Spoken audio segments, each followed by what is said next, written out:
Sa dulong bahagi ng Barrio Delfino, kung saan ang mga punong kahoy ay tila nagbabantay sa katahimikan ng paligid, nakatayo ang isang maliit at lumang kubo na halos lamunin na ng damo at lumot.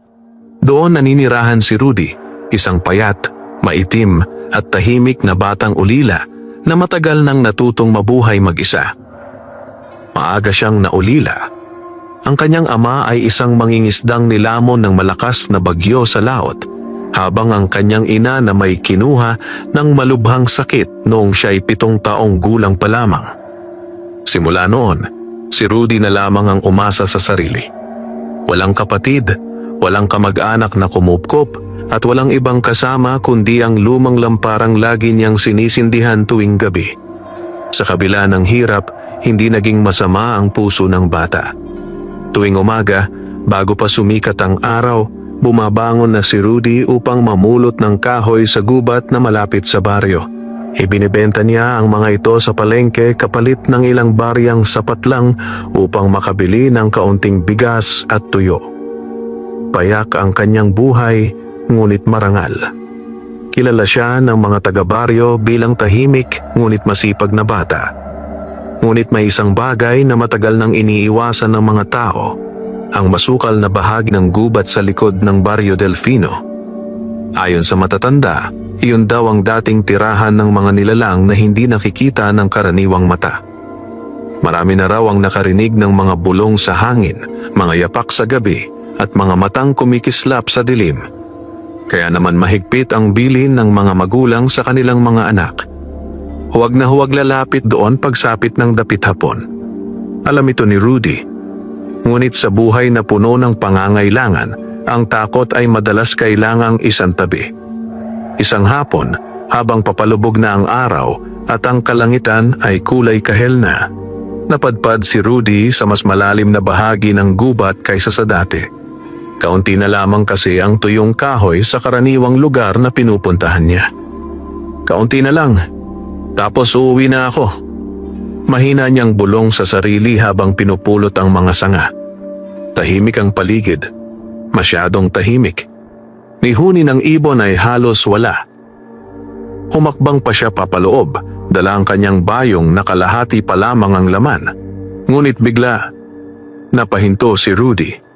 May narinig siyang mahinang ungol. Parang may nasasaktan.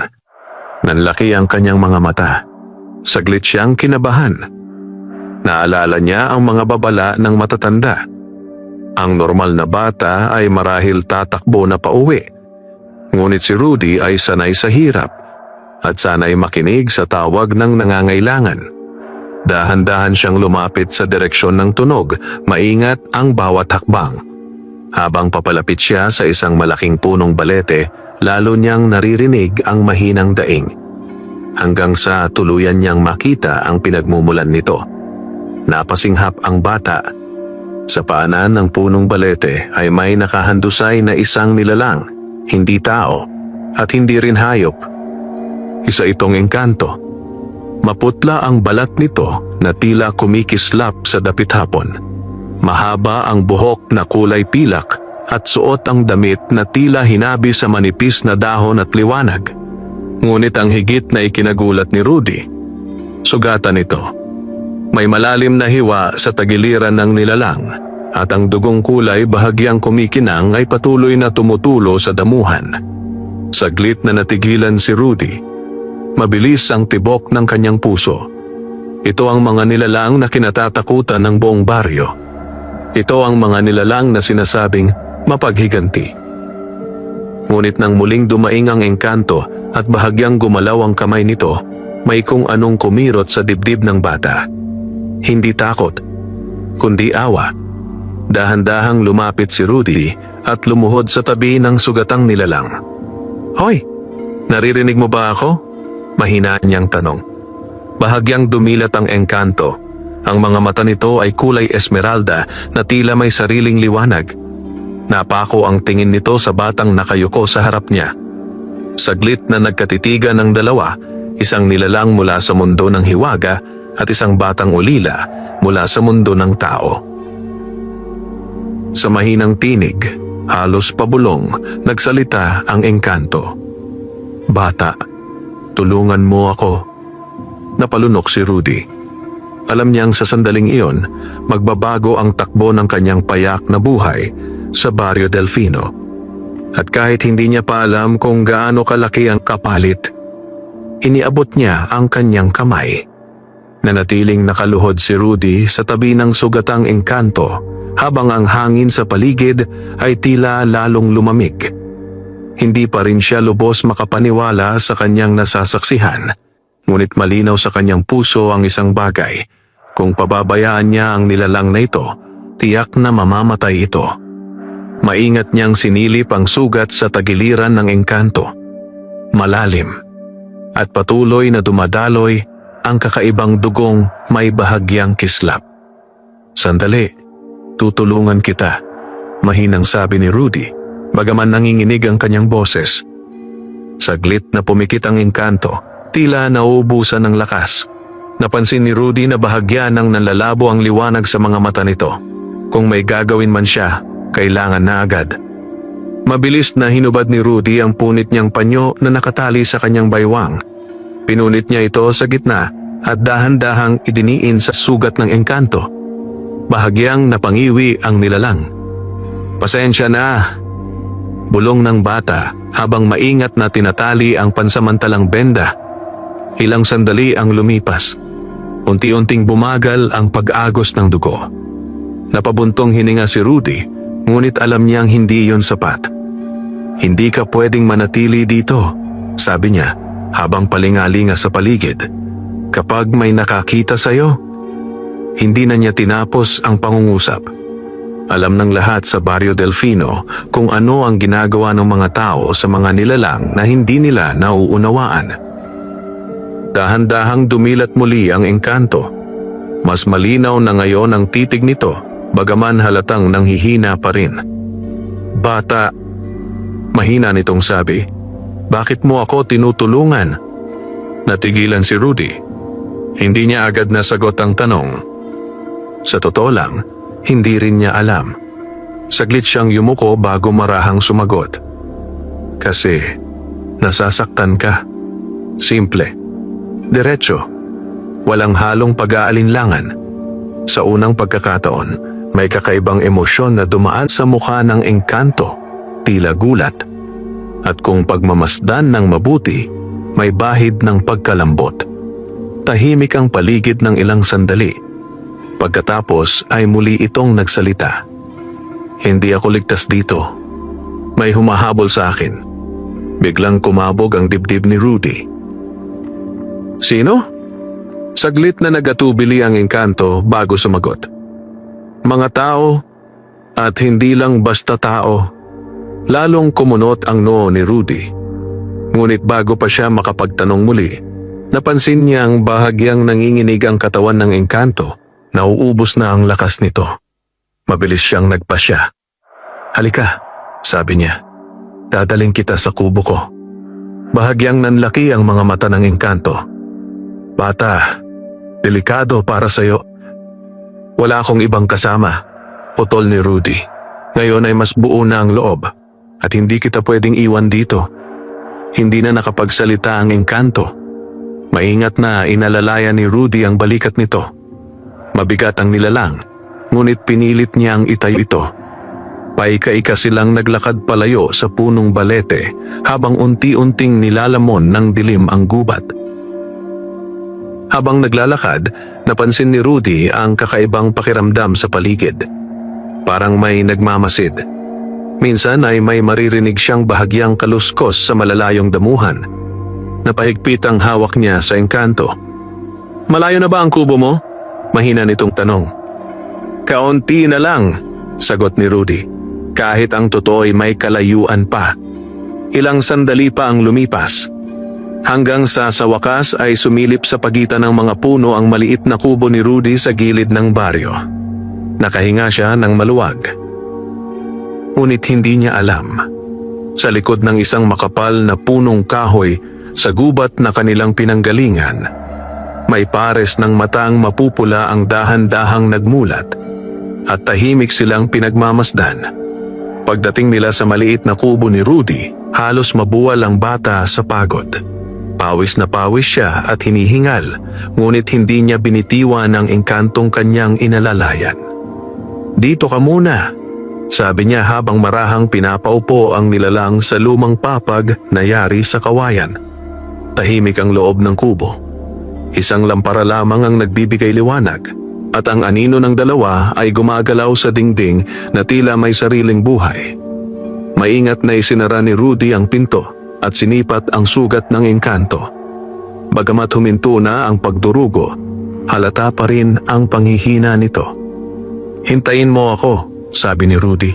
"May alam akong dahon para sa sugat." Mabilis siyang lumabas ng kubo at nagtungo sa likod bahay kung saan may ilang halamang gamot na itinuro sa kanya noon ng kanyang ina. Kahit matagal na itong wala, sariwa pa rin sa alaala ni Rudy ang mga itinuro nito, lalo na kapag may sugat o lagnat. Pumitas siya ng ilang dahon ng bayabas at lagundi, saka dali-daling bumalik sa loob. Tahimik siyang nagtrabaho. Dinurog ang mga dahon gamit ang maliit na bato, hinaluan ng kaunting malinis na tubig, at maingat na ipinahid sa sugat ng engkanto. Bahagyang napapikit ang nilalang. "Masakit ba?" tanong ni Rudy. "Hindi. Nakagiginhawa," mahina nitong tugon. Ilang sandali silang kapwa na tahimik. Sa unang pagkakataon, nagkaroon ng pagkakataon si Rudy na mapagmasdan ng mabuti ang kanyang panauhin. Hindi ito katulad ng mga kwentong narinig niya sa baryo. Walang sungay, walang pangil. Sa halip, ang mukha nito ay payapa at marangal, bagamat namumutla dahil sa sugat. Ang mga mata nitong Esmeralda ay may lalim na tila nagtatago ng maraming lihim. "Anong pangalan mo?" tanong ni Rudy. Saglit na tumingin sa kanya ang engkanto bago sumagot. "Ako si Lyrian." Maingat na inulit ni Rudy ang pangalan. "Lyrian," tumango ang engkanto. "Salamat sa pagtulong mo, Rudy," sabi nito. Tila alam na ang pangalan ng bata. Bahagyang nanlaki ang mata ni Rudy. "Paano mo nalaman ang pangalan ko?" May bahagyang ngiti sa labi ni Lyrian. "Ramdam ng aming lahi ang pangalan ng pusong tumulong sa amin." Hindi na nakaimik si Rudy. May kakaibang init na gumapang sa kanyang dibdib. Ngunit bago pa siya makapagsalita muli, may narinig silang kaluskos sa labas ng kubo. Pareho silang napalingon sa pinto. Biglang bumilis ang tibok ng puso ni Rudy. May tao ba?" bulong niya. Hindi agad sumagot si Lyrian. Sa halip, dahan-dahan itong itinaas ang ulo, tila nakikinig sa hangin.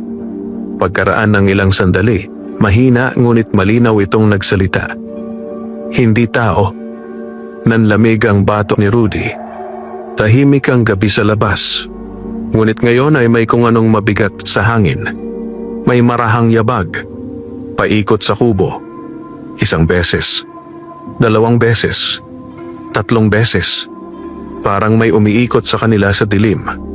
Napahigpit ang hawak ni Rudy sa gilid ng papag. "Lyrian." Nanginginig niyang bulong. "Sila ba ang humahabol sa'yo?" Hindi agad sumagot ang engkanto. Unti-unti nitong itinuon ang mga matang kumikislap sa pinto ng kubo. At sa mabigat na tinig, sinabi nito, "Dumating na sila." Sa mismong sandaling iyon, may marahang kumatok. 3 beses. Mabagal. Mabigat. At hindi kailanman normal ang tunog. Napatigil ang paghinga ni Rudy. Ang 3 katok sa pinto ay umalingaw-ngaw sa maliit na kubo na parabang may kasamang malamig na hangin. Hindi iyon katulad ng karaniwang pagkatok ng mga taga-baryo. Masyadong mabagal, masyadong mabigat.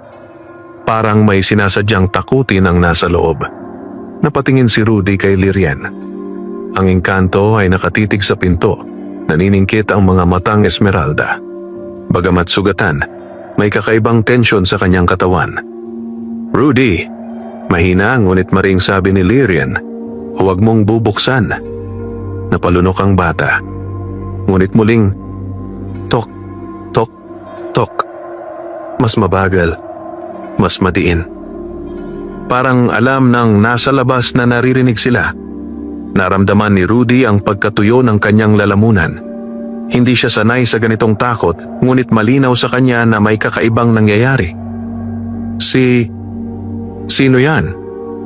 Lakas loob niyang tanong, kahit halos pabulong. Walang sumagot. Sa halip, may narinig silang marahang pagkaladkad ng paa sa labas ng kubo, paikot sa dingding na kawayan. Parang may umiikot sa kanila. Mahigpit na napahawak si Rudy sa hawakan ng kanyang lumang itak na nakasabit malapit sa pinto. Hindi iyon matalim at hindi rin siya sanay gumamit noon laban sa kung anuman ang nasa labas.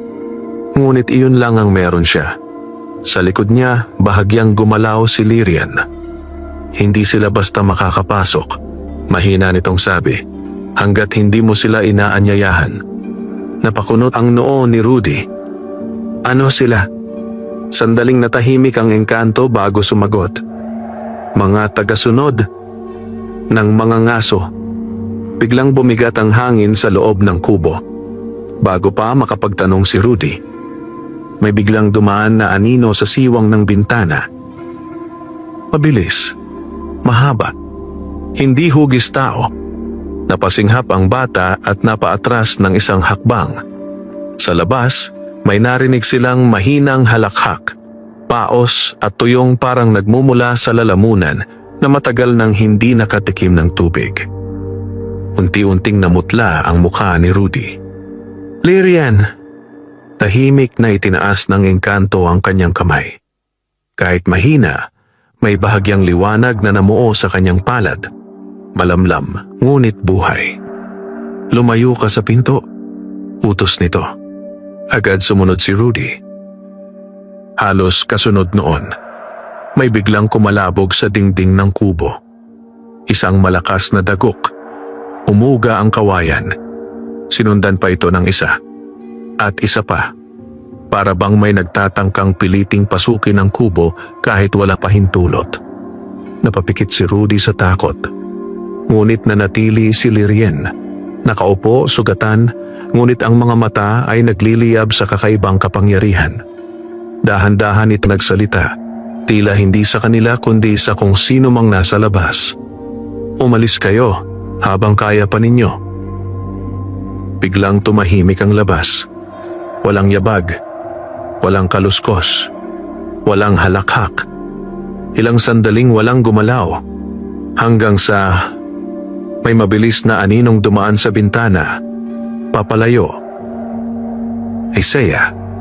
2, 3. At unti-unting bumalik ang katahimikan ng gabi. Matagal bago muling nakahinga ng maluwag si Rudy. Dahan-dahan siyang napaupo sa sahig, nanginginig pa rin ang kamay. Umalis na ba sila? Mahina niyang tanong. Saglit na nakinig si Lyrian sa hangin. Pagkatapos ay tumango. Sa ngayon, ngunit hindi pa tapos ang lahat.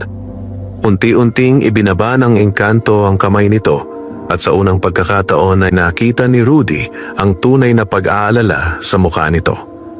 Rudy, nahanap na nila ako.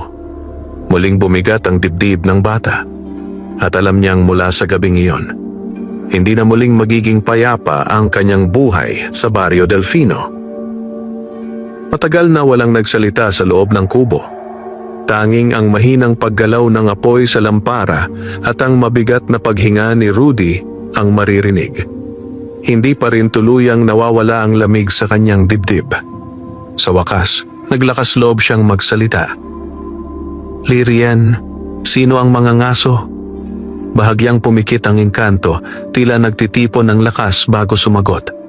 Nang muli itong dumilat, mas malinaw na ang lungkot sa mga matang Esmeralda.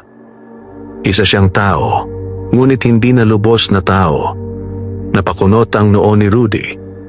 Hindi niya agad naunawaan. Tahimik na nagpatuloy si Lyrian. Matagal na panahon na ang nakalipas, may isang lalaki na nahumaling sa kapangyarihan ng aming lahi. Isa siyang manghuhuli ng mga nilalang sa gubat, mga engkanto, duwende, at iba pang bantay ng kalikasan. Bahagyang napaatras si Rudy. Hinuhuli niya kayo? Tumango si Lyrian. Hindi lang hinuhuli, ginagamit. Biglang nanikip ang dibdib ng bata. Dahan-dahang ipinaliwanag ng engkanto ang katotohanan. Ang mga ngaso raw ay gumagamit ng mga mahiwagang nilalang upang makuha ang kanilang lakas. Kinukulong ang mga ito, pinahihirapan, at kinukuha ang kakayahan ng bawat isa upang mapahaba ang kanyang buhay at mapalakas ang kanyang kapangyarihan. At ikaw? Mahina ang tanong ni Rudy. Hinahabol ka niya? Saglit na yumuko si Lyrian. Ako ang huli niyang pakay. Nanlamig ang pakiramdam ng bata. Bakit ikaw? Bahagyang nag-alinlangan ang engkanto bago sumagot. Dahil ako ang tagapangalaga ng isang bagay na matagal na niyang hinahanap. Napakunot ang noo ni Rudy. Ano yon? Hindi agad sumagot si Lyrian. Sa halip, dahan-dahan itong inilapit ang kamay sa kanyang dibdib. Sandaling may kumislap na liwanag sa ilalim ng kanyang balat. Mahina ngunit malinaw. Nanlaki ang mga mata ni Rudy. May kung anong nagniningning sa loob ng katawan ng engkanto. Ang binhi ng liwanag, mahina nitong sabi. Isang kapangyarihang kayang magpagaling o sumira. Napasinghap si Rudy. Kahit bata pa siya, ramdam niyang hindi pangkaraniwan ang bagay na yon. Gusto niya yan? Tanong niya. Tumango si Lyrian. Kapag napunta iyon sa maling kamay, maraming lugar ang maaaring magdilim. Tahimik na napayuko si Rudy. Unti-unting pumapasok sa isip niya ang bigat ng sitwasyon. Hindi lang pala ito tungkol sa pagtulong sa sugatang nilalang. May mas malaki pang panganib na nakataya. Ilang sandali pa ang lumipas bago muling nagsalita si Rudy. Lyrian, Kung hinahabol ka nila, bakit dito ka napunta sa Barrio Delfino? Sa unang pagkakataon, bahagyang lumambot ang muka ng engkanto. Tumatakas ako, at ang gubat na ito ang huling ligtas na lugar na alam ko. Napatingin si Rudy sa sahig. Ngunit sa loob-loob niya, alam niyang hindi na iyon ganap na totoo. Nakita na sila. Nahanap na si Lyrian. At ngayon, kasama na siya sa gulong iyon. Dahan-dahang tumayo si Rudy at lumapit sa maliit na bintana. Sumilip siya sa madilim na labas ng baryo. Tahimik. Ngunit hindi na payapa. Pagkaraan ng ilang sandali, marahan siyang nagsalita. Hindi kita pababayaan. Napatingin sa kanya si Lyrian. May malinaw na determinasyon sa mukha ng batang kanina lang ay takot na takot. Ikaw ang unang humingi ng tulong sa akin, dugtong ni Rudy. At hindi ako marunong tumalikod. Saglit na natahimik ang engkanto. Sa kauna-unahang pagkakataon, ngumiti ito ng totoo. Ngunit sa labas ng kubo, sa kailaliman ng dilim, may isang pares ng matang nag-aapoy ang dahan-dahang nagmulat, at ang mga ngaso ay papalapit na. Hindi naging mahimbing ang gabi para kay Rudy. Kahit nakahiga na siya sa sahig ng kanyang kubo, nanatiling bukas ang kanyang mga mata. Bawat kaluskos ng dahon sa labas ay nagpapabilis sa tibok ng kanyang puso. Hindi na iyon ang tahimik na baryong nakasanayan niya. May nagbago. Sa papag, nakahiga si Lyrian habang patuloy na nagpapagaling ang sugat nito. Mas maayos na ang paghinga ng engkanto, ngunit halatang hindi pa ito ganap na malakas. Lumipas ang ilang oras bago tuluyang pumikit sa pagod si Rudy. Ngunit hindi nagtagal ang kanyang pahinga. Madaling araw nang bigla siyang magising. May kakaibang pakiramdam sa hangin. Parang mabigat. Parang may paparating. Dahan-dahang bumangon si Rudy at umupo. Tahimik ang kubo, ngunit napansin niyang gising na si Lyrian at nakatitig sa bintana. Nanikip ang dibdib ng bata. Lyrian? Mahina niyang tawag. Hindi agad sumagot ang engkanto. Ilang sandali pa bago ito nagsalita. mas lumapit na siya. Nanlamig ang batok ni Rudy. Sino? Yung mga ngaso? Tumango si Lirian. Ramdam ko ang kanyang presensya. Hindi na siya malayo sa baryo. Napahigpit ang kamao ni Rudy. Sa unang pagkakataon, nakaramdam siya ng tunay na pangamba. Hindi lang para sa sarili niya, kundi para sa buong baryo Delfino. Kung totoo ang sinabi ni Lirian, maaaring madamay ang lahat. Anong gagawin natin? Tanong ng bata. Tahimik na nag-isip ang engkanto. Pagkatapos ay dahan-dahan itong umupo, kahit halatang masakit pa ang katawan. Hindi ako pwedeng manatili rito ng matagal, sabi nito. Kapag mas tumagal ako sa baryo, mas lalo niya tayong matutunton. Napayuko si Rudy. Ayaw niyang aminin, pero tama si Lirian. Kung may humahabol na ganito kalakas, hindi ligtas ang maliit niyang kubo. May alam akong lugar sa gubat, mahina niyang sabi pagkatapos ng ilang sandali. May lumang kuweba malapit sa ilog. Doon ako minsang nagtatago kapag may bagyo. Napatingin sa kanya si Lirian. Ligtas ba roon? Hindi madalas puntahan ng tao, sagot ni Rudy, at maraming puno sa paligid. Sandaling nag-isip ang engkanto bago tumango. Makakatulong iyon.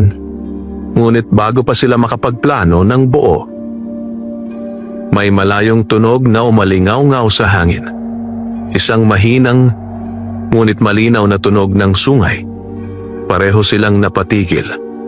Hindi iyon karaniwang tunog sa baryo. Mabagal, malalim, at tila may dalang babala.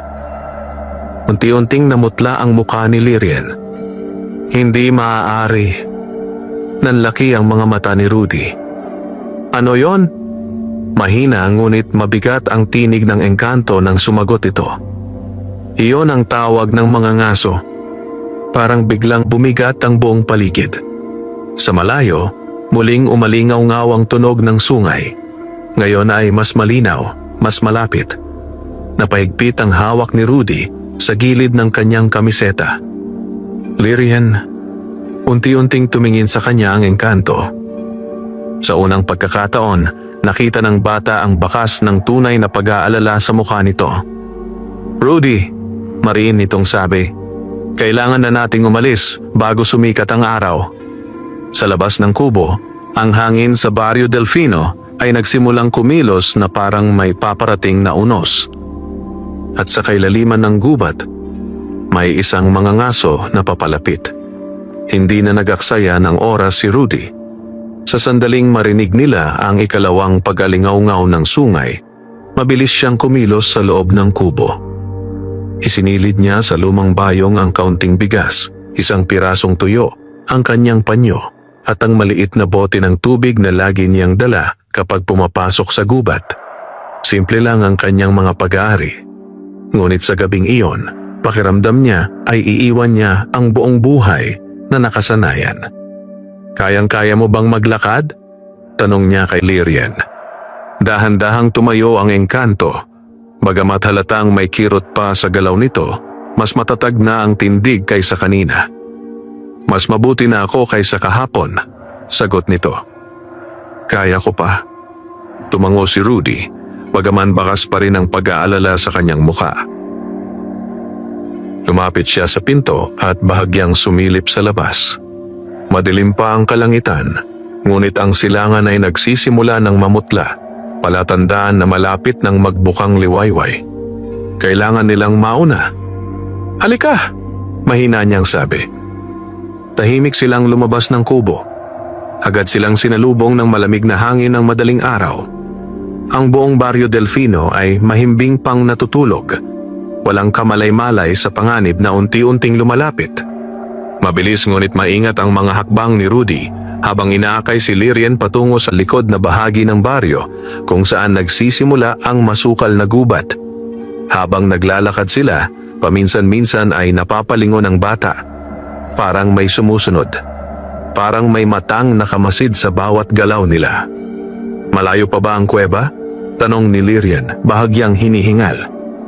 Konti na lang, sagot ni Rudy, bagaman ramdam niyang mas mabigat ang bawat hakbang ngayon. Pagpasok nila sa gubat, lalong kumapal ang katahimikan. Walang huni ng ibon. Walang galaw ng maliliit na hayop. Parang may kung anong puwersang nagtaboy sa lahat ng buhay palayo sa lugar.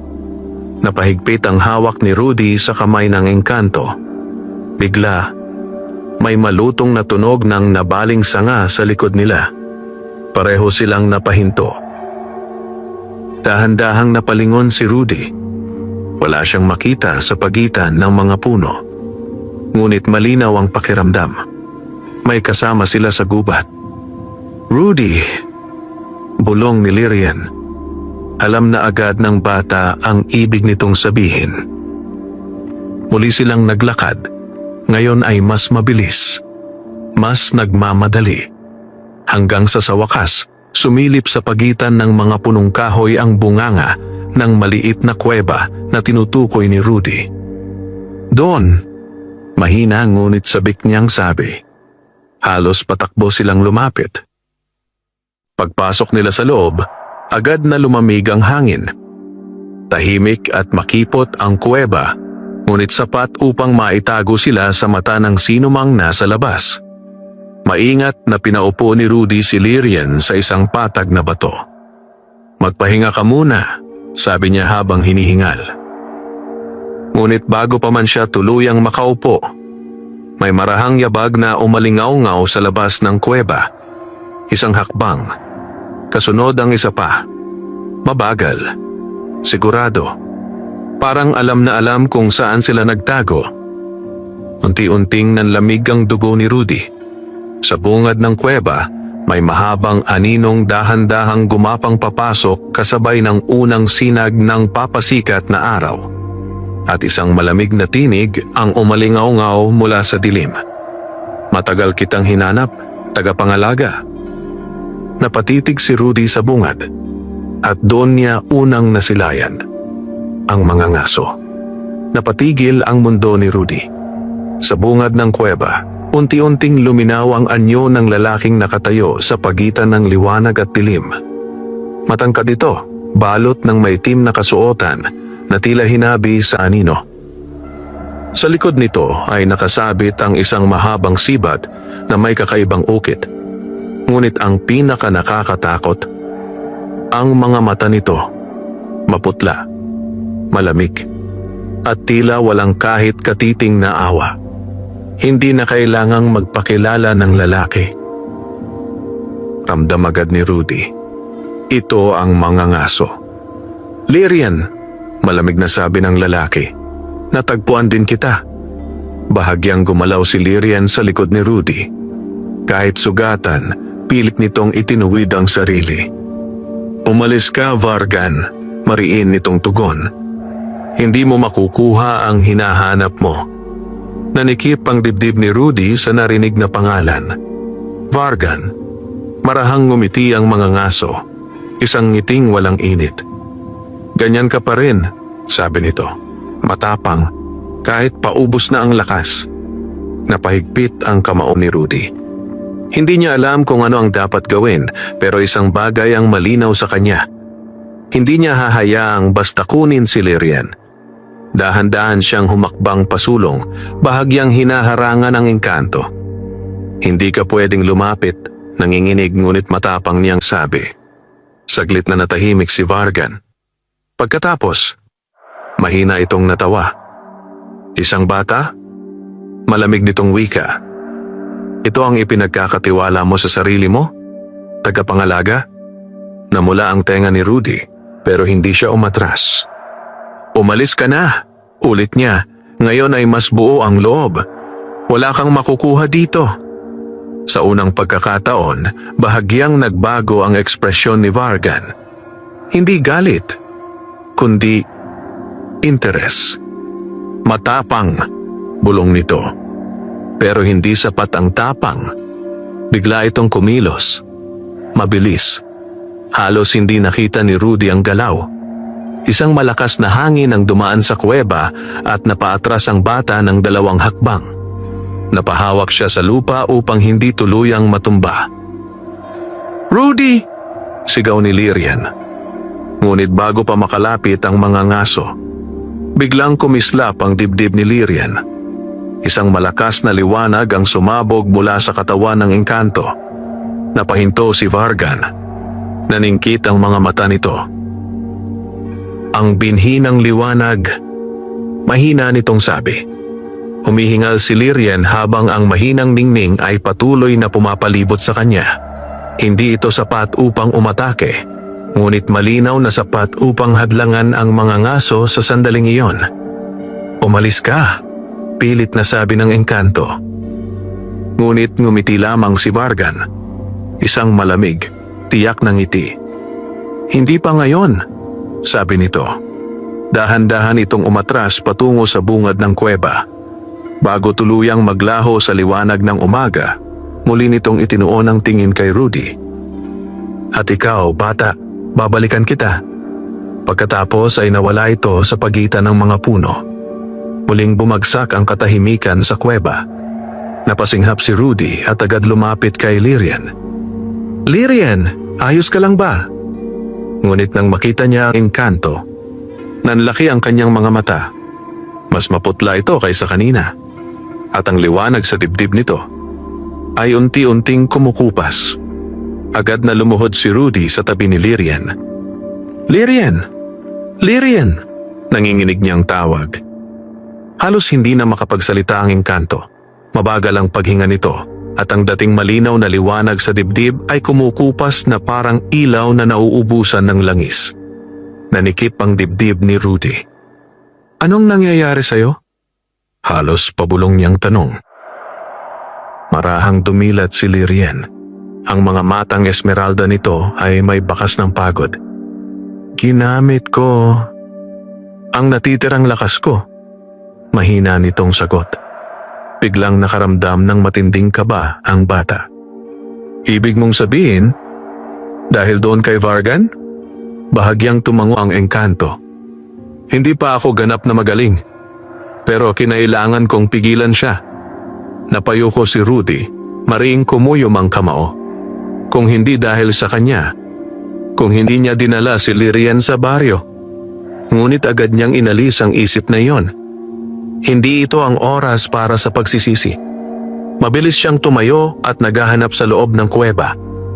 May maliit na batis na tumutulo sa isang sulok. Naalala niyang minsan na siyang uminom doon kapag nagtatago siya rito.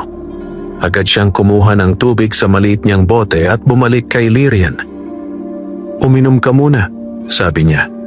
Maingat niyang inalalayan ang ulo ng engkanto habang pinaiinom ito. Bahagyang gumaan ang paghinga ni Lyrian, ngunit halata pa ring nanghihina ito. Tahimik ang kuweba sa loob ng ilang sandali. Pagkatapos ay mahina muling nagsalita ang engkanto. Rudy, nakinig ka ba sa sinabi ni Vargan? Tumango ang bata. Oo. Babalik siya. Muling bumigat ang dibdib ni Rudy. Alam na niya iyon kahit hindi sabihin. Gaano katagal bago siya bumalik? Tanong niya. Sandaling nag-isip si Lyrian. Hindi ko tiyak. Pero hindi siya maghihintay ng matagal. Napahigpit ang hawak ni Rudy sa bote. Kung ganoon, kailangan nilang kumilos. May paraan ba para lumakas ka agad? Tanong niya. Saglit na natahimik si Lyrian bago dahan-dahang tumingin sa mas malalim na bahagi ng kuweba. May isa pang paraan, mahina nitong sabi. Agad na patingin si Rudy sa direksyong tinutukoy nito. Ano yon? Bahagyang nagalinlangan ang engkanto. Sa kaloob-looban ng gubat, may isang lumang sagradong bukal. Doon muling napapalakas ang aming lahi. Nanlaki ang mga mata ni Rudy. Malayo ba yun? Hindi gaanong malayo, sagot ni Lyrian. Pero hindi nito tinapos ang pangungusap. Kaso ano? Tanong ni Rudy. Dahan-dahang huminga ang engkanto. Binabantayan niyon. Nanlamig ang batok ng bata. Sino? Mahina ngunit malinaw ang sagot ni Lyrian. Na mga nilalang na hindi kumikilala ng tao. Saglit na natahimik si Rudy. Alam niyang delikado. Alam niyang maaaring hindi sila basta papasukin. Ngunit nang mapatingin siya sa maputlang mukha ni Lyrian, nawala ang pag-aalinlangan sa kanyang dibdib.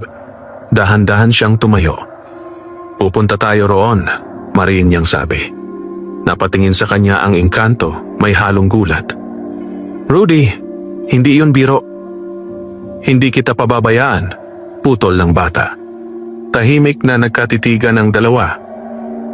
Sa labas ng kuweba, unti-unti nang sumisikat ang araw sa ibabaw ng Barrio Delfino. Ngunit sa kabila ng liwanag, mas madilim na pagsubok ang naghihintay sa kanila sa pusod ng gubat. Hindi na sila nag-aksaya ng oras. Matapos makapagpahinga ng bahagya si Lyrian, maingat siyang inalalayan ni Rudy palabas ng kuweba. Mataas na ang araw, ngunit ang loob ng gubat ay nananatiling malamig at madilim. Tila ayaw pasukin ng liwanag. Habang naglalakad sila, ramdam ni Rudy ang kakaibang bigat sa paligid. Hindi ito ang karaniwang gubat na pinupuntahan niya noon. Mas tahimik, mas mapagmatsyag. Parang bawat punong madaanan nila ay may matang nakamasid.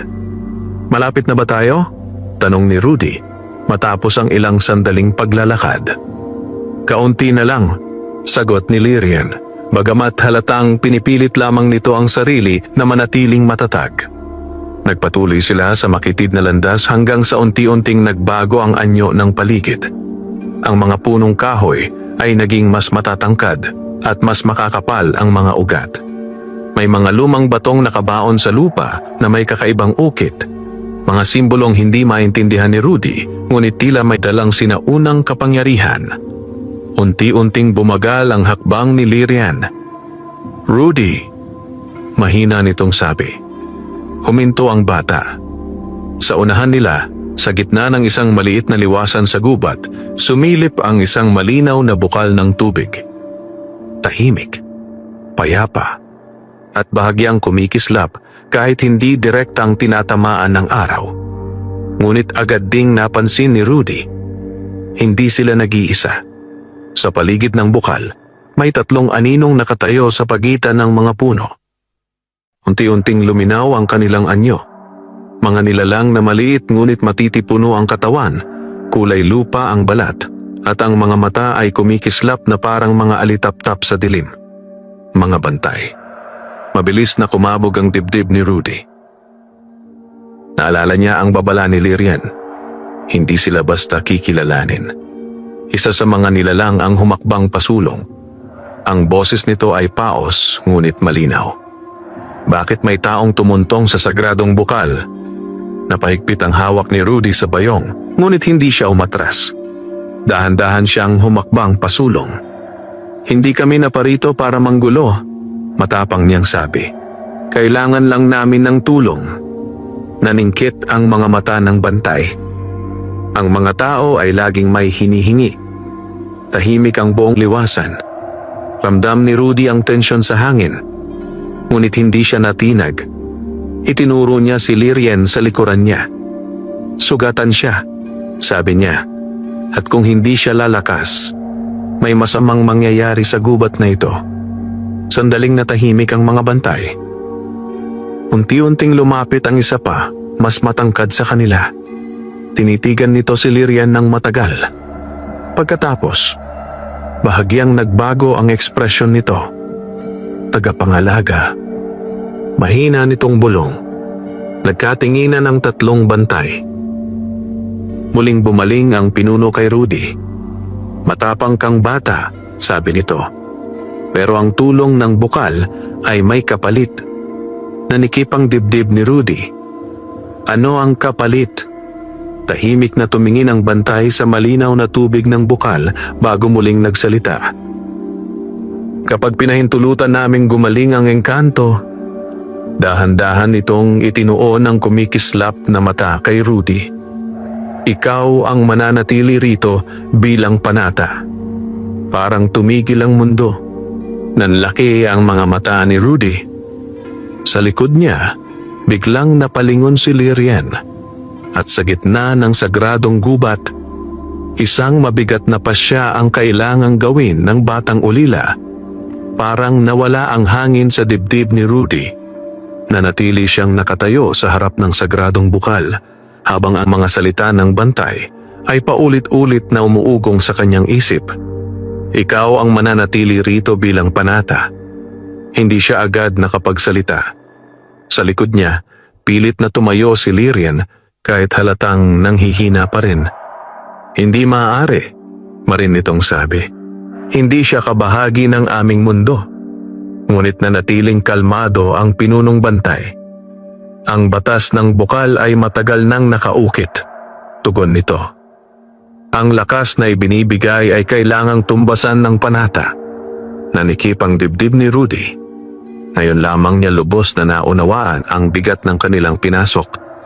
Tahimik ang buong liwasan. Ang hangin ay tila huminto sa paggalaw habang hinihintay ang kanyang sagot. Dahan-dahang yumuko ang bata. Nag-isip. Naalala niya ang kanyang maliit na kubo. Ang lamparang siya lang ang nagsisindi. Ang mga umagang mag-isa siyang namumulot ng kahoy. Ang mga gabing wala siyang kausap. Wala naman talagang naghihintay sa kanya. Unti-unti niyang itinaas ang ulo. At sa unang pagkakataon mula nang makarating sila roon, buo ang kanyang tinig. Kung iyon ang kapalit, napasinghap si Lyrian. Rudy, huwag. Ngunit hindi na siya pinatapos ng bata. Tatanggapin ko. Biglang tumahimik ang buong paligid. Maging ang mga bantay ay tila sandaling natigilan. Mabilis na umiling si Lyrian at pilit na lumapit. Hindi mo kailangang gawin ito. Marin nitong sabi, may bakas ng emosyon sa boses. May ibang paraan? Wala, mahinahong sagot ni Rudy. Nagkatitigan ng dalawa. Sa mga mata ng bata, walang bakas ng pag-aalinlangan. Kailangan mong gumaling, dugtong niya. Kung hindi, babalik si Vargan. Napapikit si Lyrian. Sa unang pagkakataon, may bahagyang kirot sa mukha ng engkanto.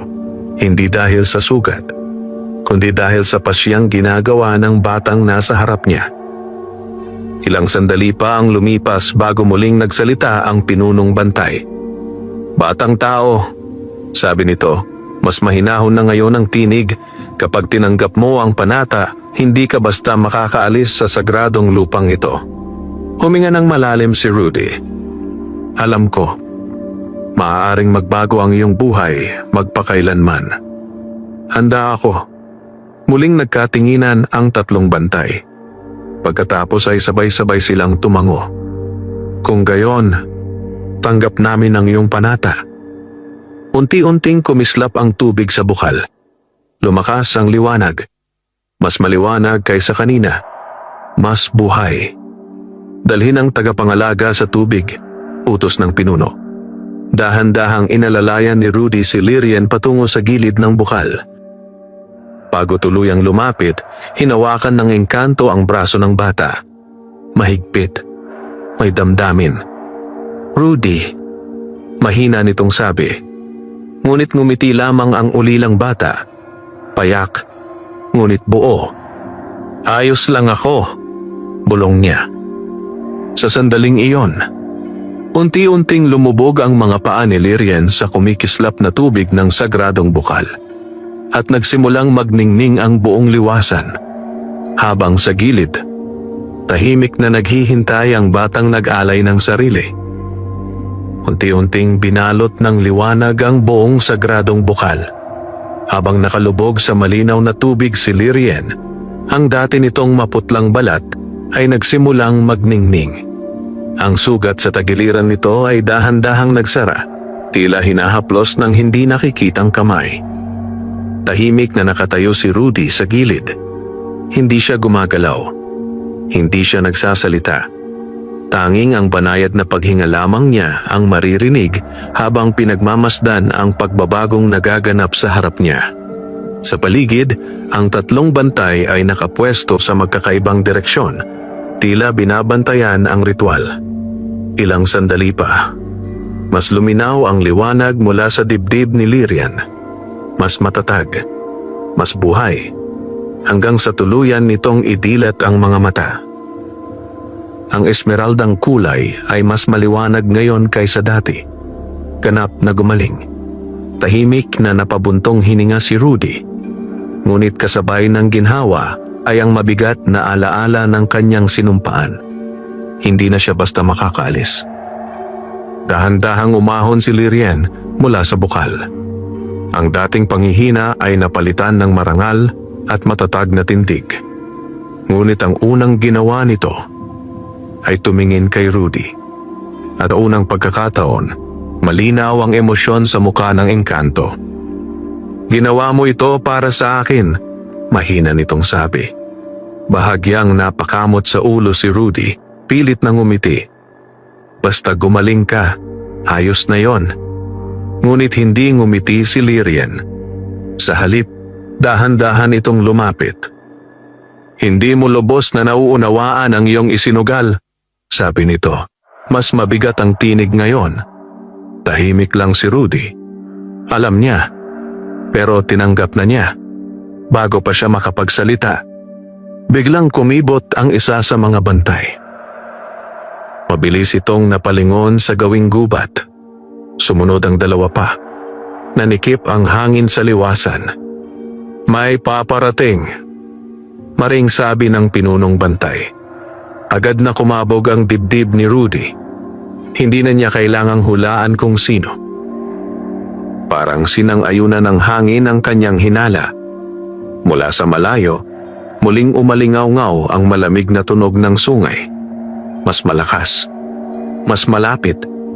Naningkit ang mga mata ni Lirian. "Vargan!" Ang liwanag ng bukal ay nagsimulang kumislot. Tila tumutugon sa nalalapit na panganib. Mahigpit na napakuyom si Rudy. Hindi pa man siya nakakaalis sa panata. Dumating na ang susunod na pagsubok. Sa gilid ng sagradong gubat, ang mga anino ay nagsimulang gumalaw. At ang mga ngaso ay dumating na. Umalingaw-ngaw sa buong gubat ang mabigat na tunog ng sungay. Isang beses, dalawa, tatlo.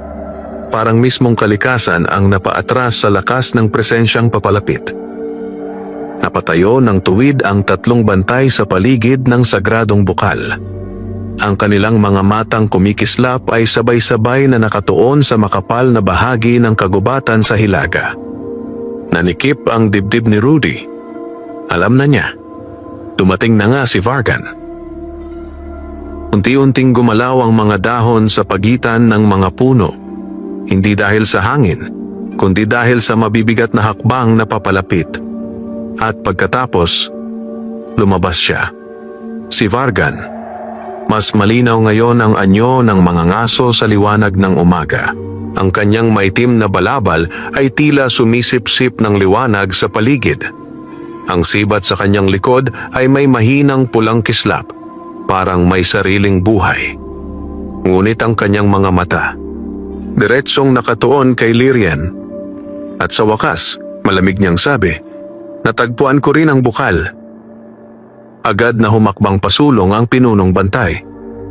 "Hindi ka maaaring tumuntong sa sagradong lupang ito, mga ngaso." Bahagyang tumagilid ang ulo ni Vargan. "At sino ang pipigil sa akin?" tanong nito. Kalmado ngunit may nakatagong banta. Biglang nagningning ang mga ukit sa lupa sa paligid ng bukal. Isang bilog ng sinaunang kapangyarihan ang nabuo. Mahigpit na napalunok si Rudy. Ramdam niya ang panginginig ng hangin. Ngunit hindi umurong si Vargan. Sa halip, marahan siyang ngumiti. "Akala ninyo, hindi ko ito napaghandaan?" Bigla niyang itinaas ang kamay. Sa isang iglap, may tatlong aninong sumulpot sa likod niya. Mga nilalang na hugis tao, ngunit baluktot ang galaw. May mapupulang matang nagliliyab sa gutom. Nanlamig ang batok ni Rudy. "Mga tagasunod, harangin ninyo sila," utos ni Vargan. Sa isang kisap mata, sumugod ang mga anino patungo sa mga bantay. Sumabog ang liwanag at dilim sa gitna ng liwasan. Nagbanggaan ang dalawang puwersa. Umalingaw-ngaw ang gubat sa lakas ng sagupaan. Napaatras si Rudy at muntik nang matumba. Ngunit bago pa siya tuluyang mawalan ng balanse, may kamay na humawak sa kanyang balikat. Si Lyrian. Ganap na nagliliyab ang kanyang anyo ngayon, mas maliwanag kaysa dati. "Rudy," mariin nitong sabi, "manatili ka sa likod ko." Ngunit bago pa sila makakilos, biglang nawala si Vargan sa kinatatayuan nito. Nanlaki ang mga mata ni Rudy. Nasaan siya? Isang malamig na boses ang bumulong sa kanyang likuran. "Hinahanap mo ba ako?" Nanigas ang bata. Dahan-dahan siyang napalingon. At doon, sa likod mismo niya, nakatayo si Vargan. Parang tumigil ang mundo ni Rudy. Sa likod mismo niya ay nakatayo si Vargan. Malapit na malapit. Ramdam ng bata ang malamig na presensya nito na tila sumisipsip ng init sa paligid. Hindi siya agad makagalaw. Hindi siya agad makasigaw. Ang tanging maririnig ay ang malakas na tibok ng kanyang puso. Dahan-dahang yumuko si Vargan upang pantayan ang kanyang taas. Ang maputla nitong mga mata ay walang anumang emosyon habang tinititigan ng bata. "Matapang ka," malamig nitong sabi. "Pero hanggang saan ang kaya mong isugal?" Mahigpit na napakuyom ang kamao ni Rudy. Natatakot siya. Oo, pero hindi siya uurong. Bago pa makalapit ang mga ngaso, biglang sumiklab ang liwanag sa pagitan nila. "Lumayo ka sa kanya!" Mabilis na sumingit si Lyrian sa harap ni Rudy. Ang buong katawan ng engkanto ay nagliliyab sa malinaw na liwanag at ang hangin sa paligid ay tila umalon sa lakas ng kapangyarihan nito.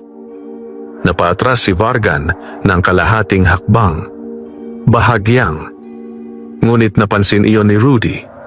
May epekto si Lyrian. Naningkit ang mga mata ng mga ngaso. "Mas malakas ka na ngayon," sabi nito. "Salamat sa bata." Mas lalong humigpit ang panga ni Lyrian. Hindi mo siya mahahawakan. Tahimik ang liwasan sa loob ng isang iglap, bagamat patuloy ang sagupaan ng mga bantay at mga anino sa di kalayuan. Pagkatapos, biglang kumilos si Vargan. Mabilis. Mas mabilis kaysa dati. Isang maitim na alon ang kumawala mula sa kanyang kamay at rumagasa patungo kay Lyrian. Ngunit handa na ang engkanto.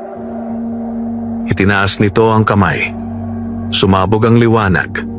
Nagbanggaan ang dalawang puwersa sa gitna ng liwasan. Umalingaw-ngaw ang lupa. Napaatras si Rudy at napaupo sa damuhan. Tinakpan ang mukha sa tindi ng hangin. Nang humupa ang liwanag, parehong nakatayo sina Lyrian at Vargan. Ngunit ngayon, mas seryoso na ang mukha ng mga ngaso. "Hindi ito matatapos ngayon," malamig nitong sabi. Dahan-dahan nitong itinuon ang tingin kay Rudy. "At ikaw, bata, ikaw ang susi." Nanlamig ang dugo ni Rudy. Bago pa siya makapagtanong, biglang umatras si Vargan. Isang hakbang, dalawa, at sa isang kisap mata, nilamon siya ng mga anino ng gubat. Kasabay nito, ang natitirang mga tagasunod ay naglaho na parang usok. Unti-unting bumalik ang katahimikan sa sagradong bukal. Humihingal si Rudy. Humihingal din si Lyrian, bagamat matatag pa rin ang tindig nito. Maya-maya, dahan-dahang lumapit ang pinunong bantay. "Umalis muna siya," sabi nito. "Pero babalik." Alam yun ni Rudy. Ramdam niya. Dahan-dahang napatingin sa kanya si Lyrian. Sa unang pagkakataon mula nang magsimula ang lahat, may malinaw na pag-aalala sa boses nito. "Rudy, hindi ka naligtas." Tahimik na napayuko ang bata. Dahil sa puso niya, alam niyang tama ang engkanto. Matagal na walang nagsalita sa sagradong liwasan. Unti-unting humupa ang tensyon sa hangin, ngunit ang bigat ng mga nangyari ay nanatiling nakasabit sa dibdib ni Rudy. Nakaupo pa rin siya sa damuhan, tahimik na nakatitig sa lupa. Hindi naligtas. Paulit-ulit na umuugong sa isip niya ang sinabi ni Lyrian. Dahan-dahan siyang tumayo. Sa paligid, ang tatlong bantay ay nagbalik sa kanilang pwesto, ngunit ngayon ay mas mapagmatyag ang kanilang mga mata. Ang bukal ay muli ng payapa, subalit ang liwanag nito ay tila mas matalim, parang naghahanda sa paparating na unos. Lumapit si Lyrian kay Rudy. Mas mahinahon na ang anyo nito ngayon, ngunit nananatiling mabigat ang ekspresyon. "Rudy," marahan nitong sabi, "simula nang tanggapin mo ang panata, nagbago na ang iyong landas." Napayuko ang bata.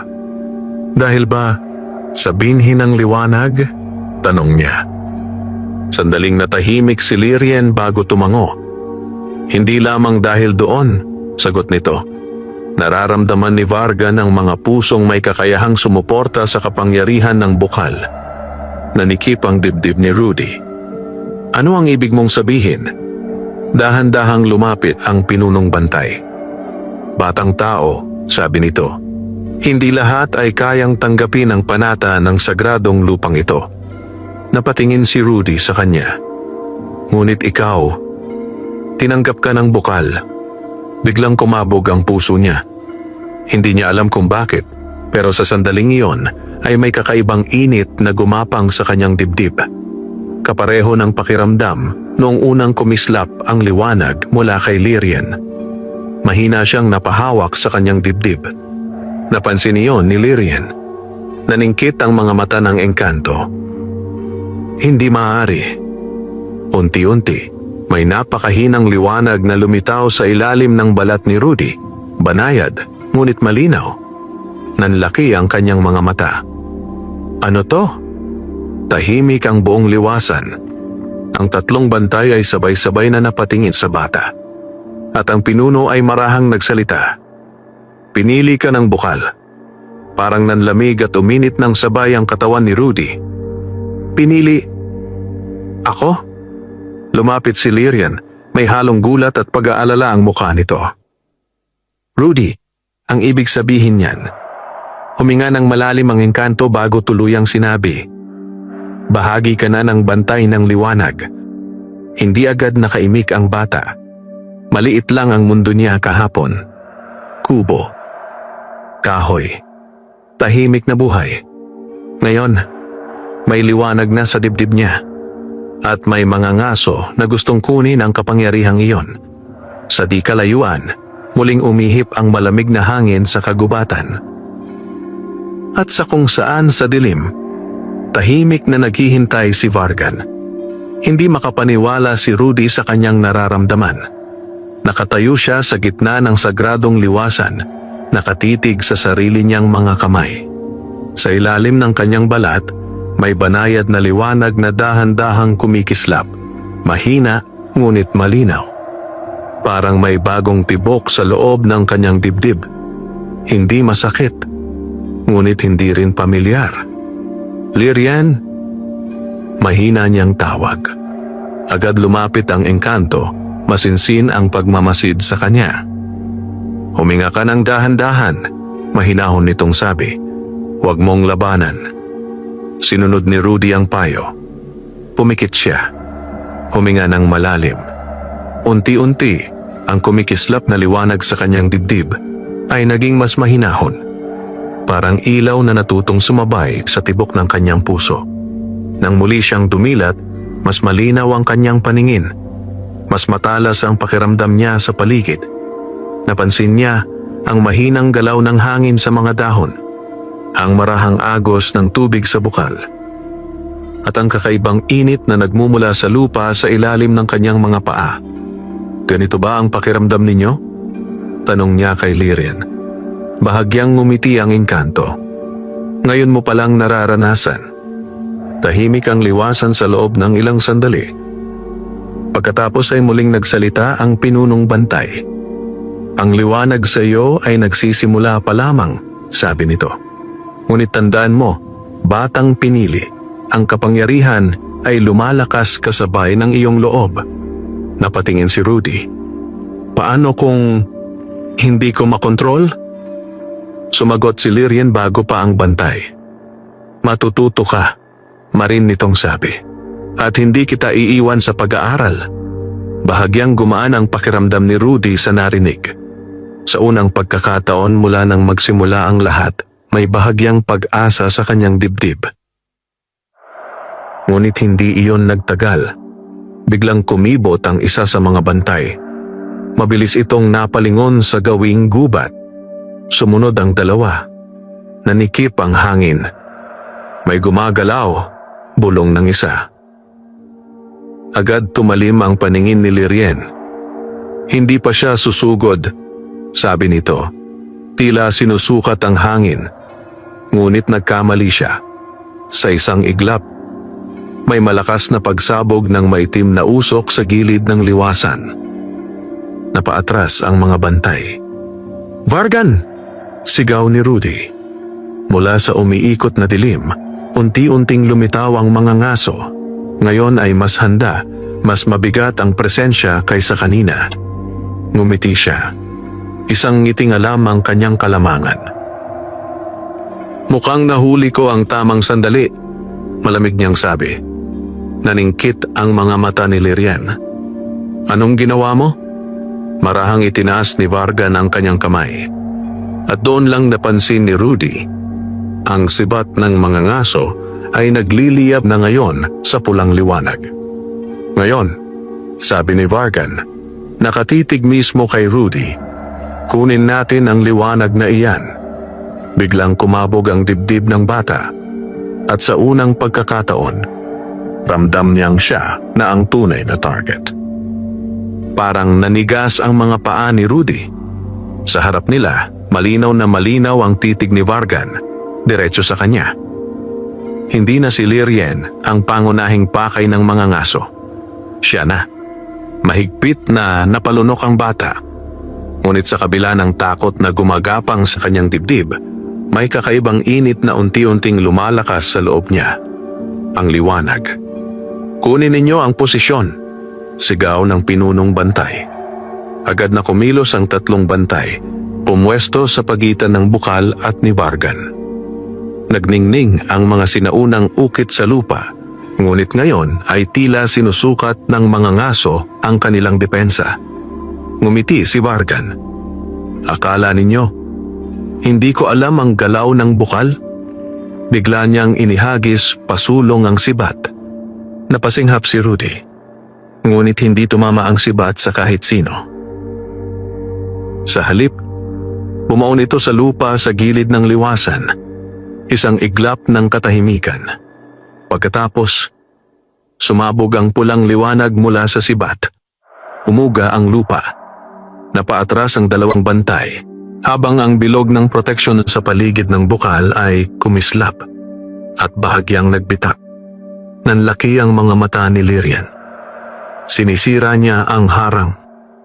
Biglang kumabog ang dibdib ni Rudy. Kung tuluyang mabasag ang proteksyon, wala nang pipigil kay Vargan.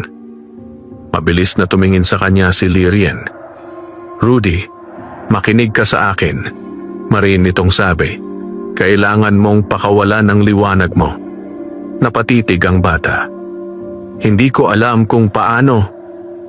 "Ramdam mo yan," sagot ng engkanto. "Sundin mo ang tibok sa dibdib mo." Sa harap nila, patuloy na kumakalat ang pulang bitak sa lupa. Unti-unting lumalakas ang presensya ni Vargan. "Bilis!" sigaw ng pinunong bantay. Pumikit si Rudy. Huminga ng malalim. Sa gitna ng takot, hinanap niya ang init na kanina pa niya nararamdaman. Doon, sa dibdib niya, mahina, ngunit buhay. Huminga siya ulit, mas malalim, mas matatag. At pagkatapos, may kumislap. Biglang nagningning ang katawan ni Rudy sa banayad ngunit purong liwanag. Napalingon si Vargan. Sa unang pagkakataon, nawala ang ngiti nito. Unti-unting itinaas ni Rudy ang kanyang kamay. Hindi siya sigurado. Hindi siya sanay. Pero buo ang loob niya. "Hindi kita hahayaang sirain ito," sigaw niya. At sa unang pagkakataon sa buhay niya, sumabog ang liwanag mula sa batang ulila. diretso patungo sa sibat ni Vargan. Nagbangga ng pula at puting ningning sa gitna ng liwasan. Umalingaw-ngaw ang buong gubat. At sa gitna ng naglalabang kapangyarihan, isinilang ang tunay na lakas ni Rudy. Umalingaw-ngaw ang sagradong liwasan sa banggaan ng dalawang kapangyarihan. Ang purong liwanag mula kay Rudy ay sumalpok sa pulang enerhiya ng sibat ni Vargan. Ang lupa ay umuga, ang hangin ay umalon, at ang tubig ng bukal ay nagkislapan na parang tumutugon sa panawagan ng batang pinili. Nakatayo si Rudy, nanginginig ang katawan. Hindi siya sanay. Hindi siya handa. Ngunit hindi siya umatras. Hindi kita hahayaang manalo. Pilit niyang sigaw habang ibinubuhos ang natitira niyang lakas. Unti-unting nabasag ang pulang ningning. Naningkit ang mga mata ni Vargan. Sa unang pagkakataon mula nang dumating ito, napatras siya. Isang hakbang. Dalawa. Biglang nagliyab ang sibat nito at kusang bumunot mula sa lupa, bumalik sa kamay ng mga ngaso. Humupa ang liwanag. Napahandusay si Rudy sa damuhan, hinihingal. Agad lumapit si Lyrian at inalalayan siya. "Rudy! Okay, lang ako." Hingal na sagot ng bata, kahit ramdam niyang nangihina ang buong katawan niya. Sa di kalayuan, tahimik na nakatayo si Vargan. Hindi na ito nakangiti. Sa halip, mabigat ang titig nito kay Rudy. Parang ngayon lamang niya lubos na nakita ang tunay na halaga ng bata. "Hindi ka ordinaryong bata," malamig nitong sabi. Mahigpit na napakapit si Rudy sa braso ni Lyrian, pilit na tumayo. "Hindi rin ako uurong." Mahina ngunit buo niyang sagot. Ilang sandaling nagkatitigan ang dalawa. Pagkatapos, marahang tumawa si Vargan. Ngunit ngayon, ang tawa nito ay may halong babala. "Magaling," sabi nito. "Mas magiging kawili-wili ito." Unti-unti itong umatras patungo sa gilid ng gubat. Ngunit bago tuluyang maglaho, muli nitong itinuon ang tingin kay Rudy. "Magpahinga ka habang kaya mo pa, batang bantay." Humina ang boses nito. "Dahil babalik ako para sa liwanag mo." At sa isang kisap mata, nilamon siya ng mga anino. Tuluyang nawala. Muling bumagsak ang katahimikan sa sagradong liwasan. Ilang sandali bago nagsalita ang pinunong bantay. Umatras siya. Sa ngayon, ngunit walang gumaan ang dibdib. Alam ng lahat. Hindi pa ito tapos. Sa gitna ng liwasan, nakatayo si Rudy, pagod ngunit buhay. Sa unang pagkakataon sa kanyang buhay, ang batang ulila ng Barrio Delfino ay hindi na lamang tagamasid. Isa na siyang bantay. At ang mas malaking laban ay papalapit pa lamang. Unti-unting bumalik ang katahimikan sa sagradong liwasan, ngunit hindi na iyon ang payapang katahimikan na nakasanayan ni Rudy. Iba na ang pakiramdam ng hangin. Mas mabigat, mas mapagmatyag. Nakatayo si Rudy sa gilid ng bukal habang pinagmamasdan ng sarili niyang mga kamay. May bahagyang panginginig pa rin ang kanyang katawan mula sa unang pagbugso ng kapangyarihan. Hindi pa siya sanay. Hindi pa niya lubos na uunawaan. Ngunit malinaw na, hindi na siya ang dating batang namumulot lamang ng kahoy sa Barrio Delfino. Lumapit si Lyrian sa kanyang tabi. "Masakit ba ang katawan mo?" Mahinahon nitong tanong. Bahagyang umiling si Rudy. "Pagod lang, parang may tumatakbo pa rin sa dibdib ko." Bahagyang tumango ang engkanto. Ganyan talaga sa unang paggising ng liwanag. Tahimik silang nagkatabi sandali. Pagkatapos ay muling nagsalita ang pinunong bantay. "Batang pinili," tawag nito. Napalingon si Rudy. "Simula ngayon, hindi ka na lamang panata ng bukal," dugtong ng bantay. "Isa ka ng ganap na tagapagbantay ng liwanag." Nanikip ang dibdib ng bata. Hindi iyon maliit na tungkulin.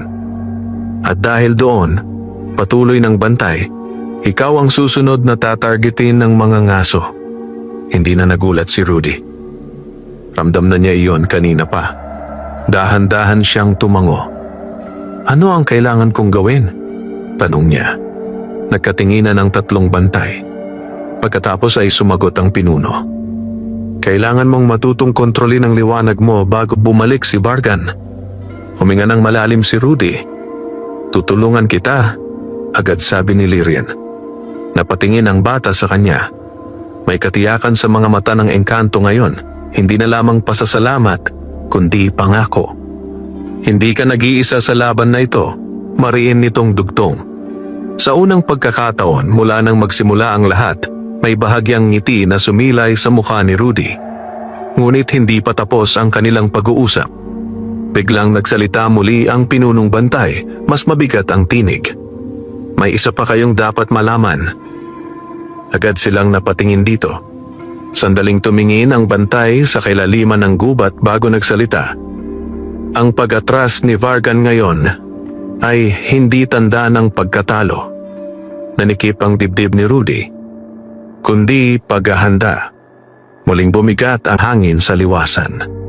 At sa kung saan sa kailaliman ng kagubatan, ang mga ngaso ay nagbabalik upang magplano ng mas madilim na hakbang. Tahimik ang sagradong liwasan, ngunit ramdam ng lahat ang paparating na unos. Nakatayo si Rudy sa gilid ng bukal, nakatingin sa malayong bahagi ng gubat kung saan huling nawala si Vargan. Kahit wala na ang mga ngaso, tila naiwan pa rin ang malamig nitong presensya sa hangin. Hindi iyon simpleng pag-atras. Paghahanda iyon. Rudy, marahang tawag ni Lyrian. Napalingon ang bata. Simula ngayon, sabi ng engkanto. Hindi na sapat ang tapang mo lang. Kailangan mong sanayin ang liwanag sa loob mo. Huminga ng malalim si Rudy. Handa siyang matuto. Kailangan niyang matuto. Lumapit ang pinunong bantay. Mas mahinahon na ngayon ang tinig nito ngunit may dalang bigat. May panahon pa tayo bago bumalik ang mga ngaso, sabi nito. Ngunit hindi iyon matagal. Gaano kaikli? Tanong ni Rudy. Sandaling tumingin ang bantay sa bukal na ngayon ay muling payapa. Kapag muling nagkulay pula ang buwan, sagot nito. Nanlamig ang batok ng bata. Pula. Ang buwan? Tumango si Lyrian. Kapag dumating ang pulang buwan, mas lumalakas ang kapangyarihan ng mga mangangaso ng aming lahi. Tahimik na napayuko si Rudy. May taning ang kanilang paghahanda. May oras na hinahabol. Dahan-dahan niyang itinaas ang ulo at sa pagkakataong ito ay mas matatag na ang kanyang mga mata. Kung ganon, sabi niya, magsimula na tayo. Sandaling natahimik ang tatlong bantay. Pagkatapos, bahagyang tumango ang pinuno. Matapang at handa. Lumapit si Lyrian at tumabi kay Rudy, nakatanaw din sa malawak na gubat. Sa malayo, unti-unting lumalalim ang anino sa pagitan ng mga puno. Parang may nagmamasid, naghihintay ng tamang sandali. Ngunit ngayon, hindi na nag-iisa ang batang ulila ng Barrio Delfino. Sa ilalim ng liwanag ng sagradong bukal, nagsisimula ang kanyang bagong landas bilang bantay. At sa pagsapit ng pulang buwan, doon magtatagpo ang liwanag at dilim sa kanilang pinakamapanganib na laban. Hindi na bumalik sa dati ang mga sumunod na araw sa sagradong liwasan. Sa ilalim ng matatandang puno at sa tabi ng kumikislap na bukal, nagsimula ang bagong buhay ni Rudy, hindi na bilang batang namumulot ng kahoy, kundi bilang baguhang bantay ng liwanag. Maaga pa lamang ay gising na siya. Tahimik ang paligid habang nakatayo siya sa gitna ng liwasan, nakapikit, pilit na inuulit ang itinuro ni Lyrian. Huminga ng dahan-dahan, mahinahong paalala ng engkanto mula sa kanyang likuran. Ang liwanag ay hindi pinipilit. Inaanyayahan. Sinunod ni Rudy ang utos. Isang malalim na hinga. 2, 3. Unti-unti niyang hinanap ang init sa loob ng kanyang dibdib. Ang parehong init na sumiklab noong harapin niya si Vargan. Sa una, mahina. Halos wala. Ngunit maya-maya, May banayad na kislap na muling sumibol sa ilalim ng kanyang balat. "Lyrian, may nararamdaman ako," bulong niya. "Panatilihin mo," sagot ng engkanto. Dahan-dahang itinaas ni Rudy ang kanyang palad. Saglit na kumislap ang liwanag at biglang naglaho. Napabuntong hininga ang bata. Hindi ko pa rin makuha ng maayos. Lumapit si Lyrian at tumabi sa kanya. "Hindi ito natututunan sa isang araw," sabi nito. "Ang liwanag mo ay bago pa lamang nagising." Sa di kalayuan, tahimik na pinagmamasdan sila ng 3 bantay. Masinsin, mapagmatyag. Pagkaraan ng ilang sandali, muling nagsalita ang pinunong bantay. "Subukan mong igalaw ang liwanag, hindi ilabas agad." Napakunot ang noo ni Rudy. "Igalaw?" Tumango si Lyrian. "Isipin mong parang agos ng tubig sa loob mo." Pumikit muli ang bata. Huminga. Nakinig sa sariling tibok ng puso. Sa pagkakataong ito, hindi niya pinilit palabasin ang liwanag. Sa halip, pinagalaw niya ito sa loob. Unti-unti, may mahinang ningning na umikot mula sa kanyang dibdib pababa sa kanyang braso. Nanlaki ang kanyang mga mata. "Lyrian, panatilihin mo," mahinahong sabi ng engkanto, bagamat may bakas ng paghanga sa boses nito. Dahan-dahang umabot ang liwanag sa palad ni Rudy, at sa unang pagkakataon, nanatili ito. Isang maliit ngunit matatag na sinag ang sumilay sa kanyang kamay. Napasinghap ang bata. "Nagawa ko." Bahagyang ngumiti si Lyrian. Unang hakbang pa lang iyan. Ngunit bago pa sila makapagdiwang, biglang umihip ang malamig na hangin sa liwasan. Agad na nagbago ang mga bantay ng pwesto. Naningkit ang mga mata ni Lyrian. May kakaiba sa hangin. Unti-unting kumupas ang ngiti ni Rudy. Sa malayo, sa kailaliman ng gubat, may mahinang pulang kislap na sandaling sumilay. At agad na naglaho. Unti-unting naglaho ang pulang kislap sa kailaliman ng gubat, ngunit hindi nawala ang bigat na naiwan nito sa hangin. Napatigil si Rudy. Ang maliit na sinag sa kanyang palad ay bahagyang kumislot bago tuluyang naglaho. "Lyrian," mahina niyang tawag. Tahimik na nakatitig ang engkanto sa direksyon kung saan sumilay ang pulang liwanag. Mas matalim ang mga mata nito ngayon. "Nararamdaman mo rin?" tanong ni Rudy. Dahan-dahang tumango si Lyrian. "Oo." Lumapit ang pinunong bantay. Mabigat ang mga hakbang sa damuhan. "Hindi pa siya sumusugod," sabi nito. "Pero nagmamasid na siya." Nanikip ang dibdib ni Rudy. Ibig sabihin, mas malapit na si Vargan. Huminga ng malalim ang bata at pilit pinatatag ang sarili. "Ano ang gagawin natin?" tanong niya. Sumagot si Lyrian. Mas buo ang tinig. "Ipagpapatuloy natin ang pagsasanay." Napalingon si Rudy sa kanya. "Ngayon na?" "Lalo na ngayon," sagot ng engkanto. "Kung nagmamasid siya, mas kailangan mong lumakas." Tahimik na tumango ang bata. May kaba pa rin sa dibdib niya. Hindi iyon mawawala agad. Ngunit sa bawat sandaling lumilipas, mas natututo siyang tumayo kahit may takot. Muling pumwesto si Rudy sa gitna ng liwasan. "Ulit tayo," sabi ni Lyrian. Pumikit ang bata. Huminga. 1, 2, 3. Sa pagkakataong ito, mas mabilis niyang nahanap ang init sa loob ng kanyang dibdib. Mas malinaw. Mas buhay. Unti-unting gumapang ang liwanag patungo sa kanyang mga palad. Ngunit bigla, may kakaibang lamig na sumingit sa hangin. Nanlaki ang mga mata ni Rudy at napadilat siya. May mali. Sa gilid ng liwasan, ang mga anino ng mga puno ay tila mas humaba kaysa dati, parang gumagalaw kahit walang hangin. Agad nagbago ng anyo ang mga bantay. "Maghanda," Mariing utos ng pinuno. Nanikip ang dibdib ni Rudy. Dumarating na ba siya? Hindi agad sumagot si Lyrian. Sa halip, marahan nitong itinaas ang kamay at ang liwanag sa kanyang palad ay muling sumiklab, handa. Pagkaraan ng ilang sandali, mahina itong nagsalita. Hindi pa si Vargan. Saglit na gumalaw ang mga anino sa gilid ng gubat. At mula ron, may 3 baluktot na anyo ang unti-unting gumapang palabas ng dilim. Namula ang mga mata, payat ang katawan, at ang galaw, gutom. Nanlamig ang batok ni Rudy. Mga tagasunod. Ngunit hindi kasama ang mga ngaso. Muling nagsalita si Lyrian, mas mababa ang tinig. Sinusubukan niya tayo.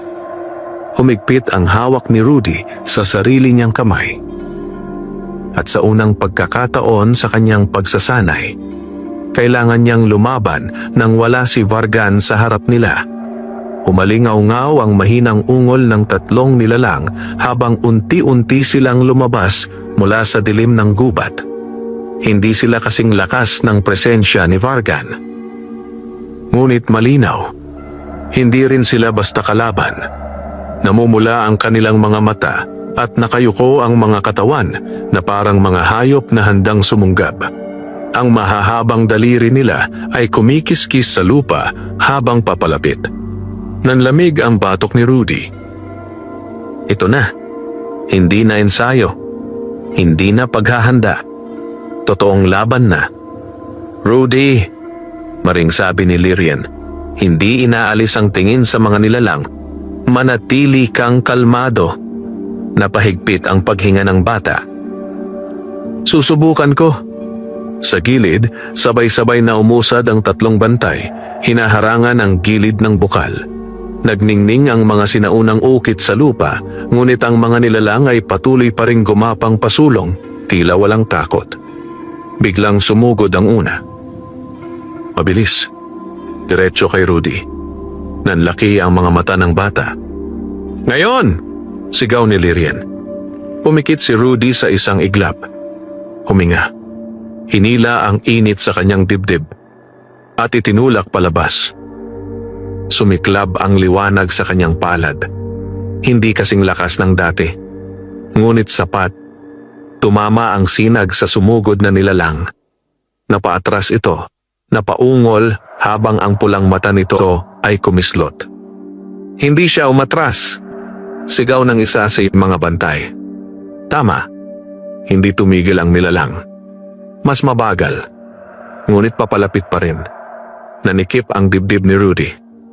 Lyrian, ulit, maring utos ng engkanto. Pinilit ni Rudy ang sarili. Muling hinanap ang liwanag. Mas mabilis ngayon. Mas matatag. Sa pagkakataong ito, sabay niyang itinulak ang 2 palad pasulong. Mas maliwanag na sinag ang kumawala. Tumama ito sa nilalang. At sa wakas, napaatras ito ng tuluyan, gumulong palayo sa damuhan. Ngunit hindi pa tapos. Ang 2 pang nilalang ay sabay na sumugod. Agad kumilos si Lyrian.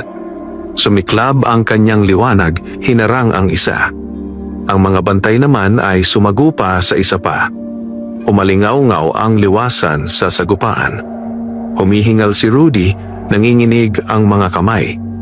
Ngunit sa loob ng kanyang dibdib, mas malinaw na ngayon ang liwanag. Mas buhay. Mas handa. Sa wakas, ang huling nilalang ay napaungol at umatras kasama ang mga kasamahan nito.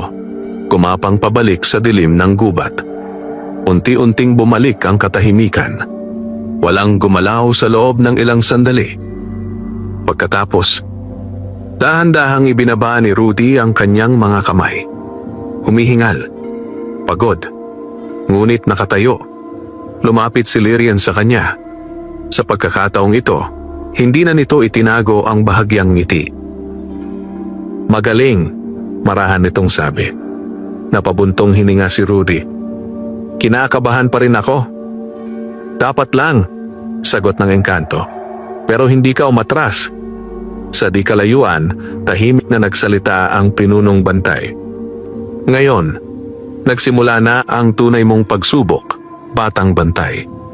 Sa kailaliman ng gubat, may matang mapupula ang muling nagmulat, at ang nagmamasid ay nasiyahan.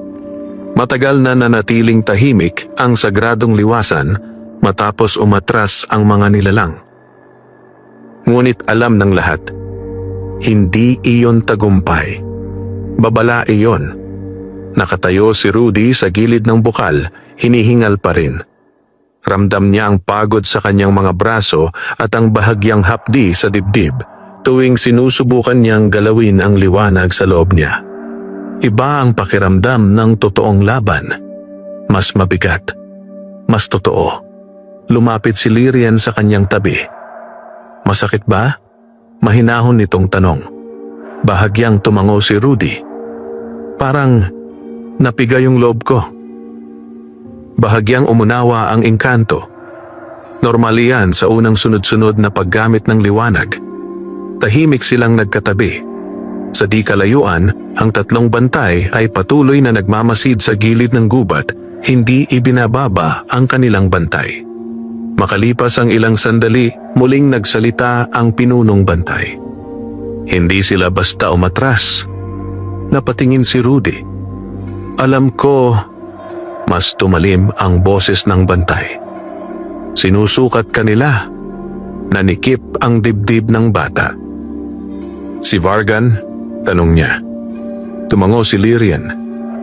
Oo, hindi siya sumusugod ng walang dahilan. Tahimik na napayuko si Rudy. Ibig sabihin, lalong magiging mahirap ang mga susunod. Biglang umihip ang malamig na hangin sa liwasan. Agad napalingon ang lahat sa gawing gubat. Sa malayo, sa pagitan ng makakapal na puno, may sandaling kumislap ang dalawang pulang mata. Mabilis, ngunit malinaw. Nanigas ang likod ni Rudy. Nandoon siya. Hindi na itinanggi ni Lyrian. Pinagmamasdan niya ang bawat galaw mo. Unti-unting napakuyom ang kamao ni Rudy. Sa halip na umatras, mas tumibay ang kanyang tindig. Kung minamasdan siya, mas lalo siyang lalakas. Muling nagsalita ang pinunong bantay.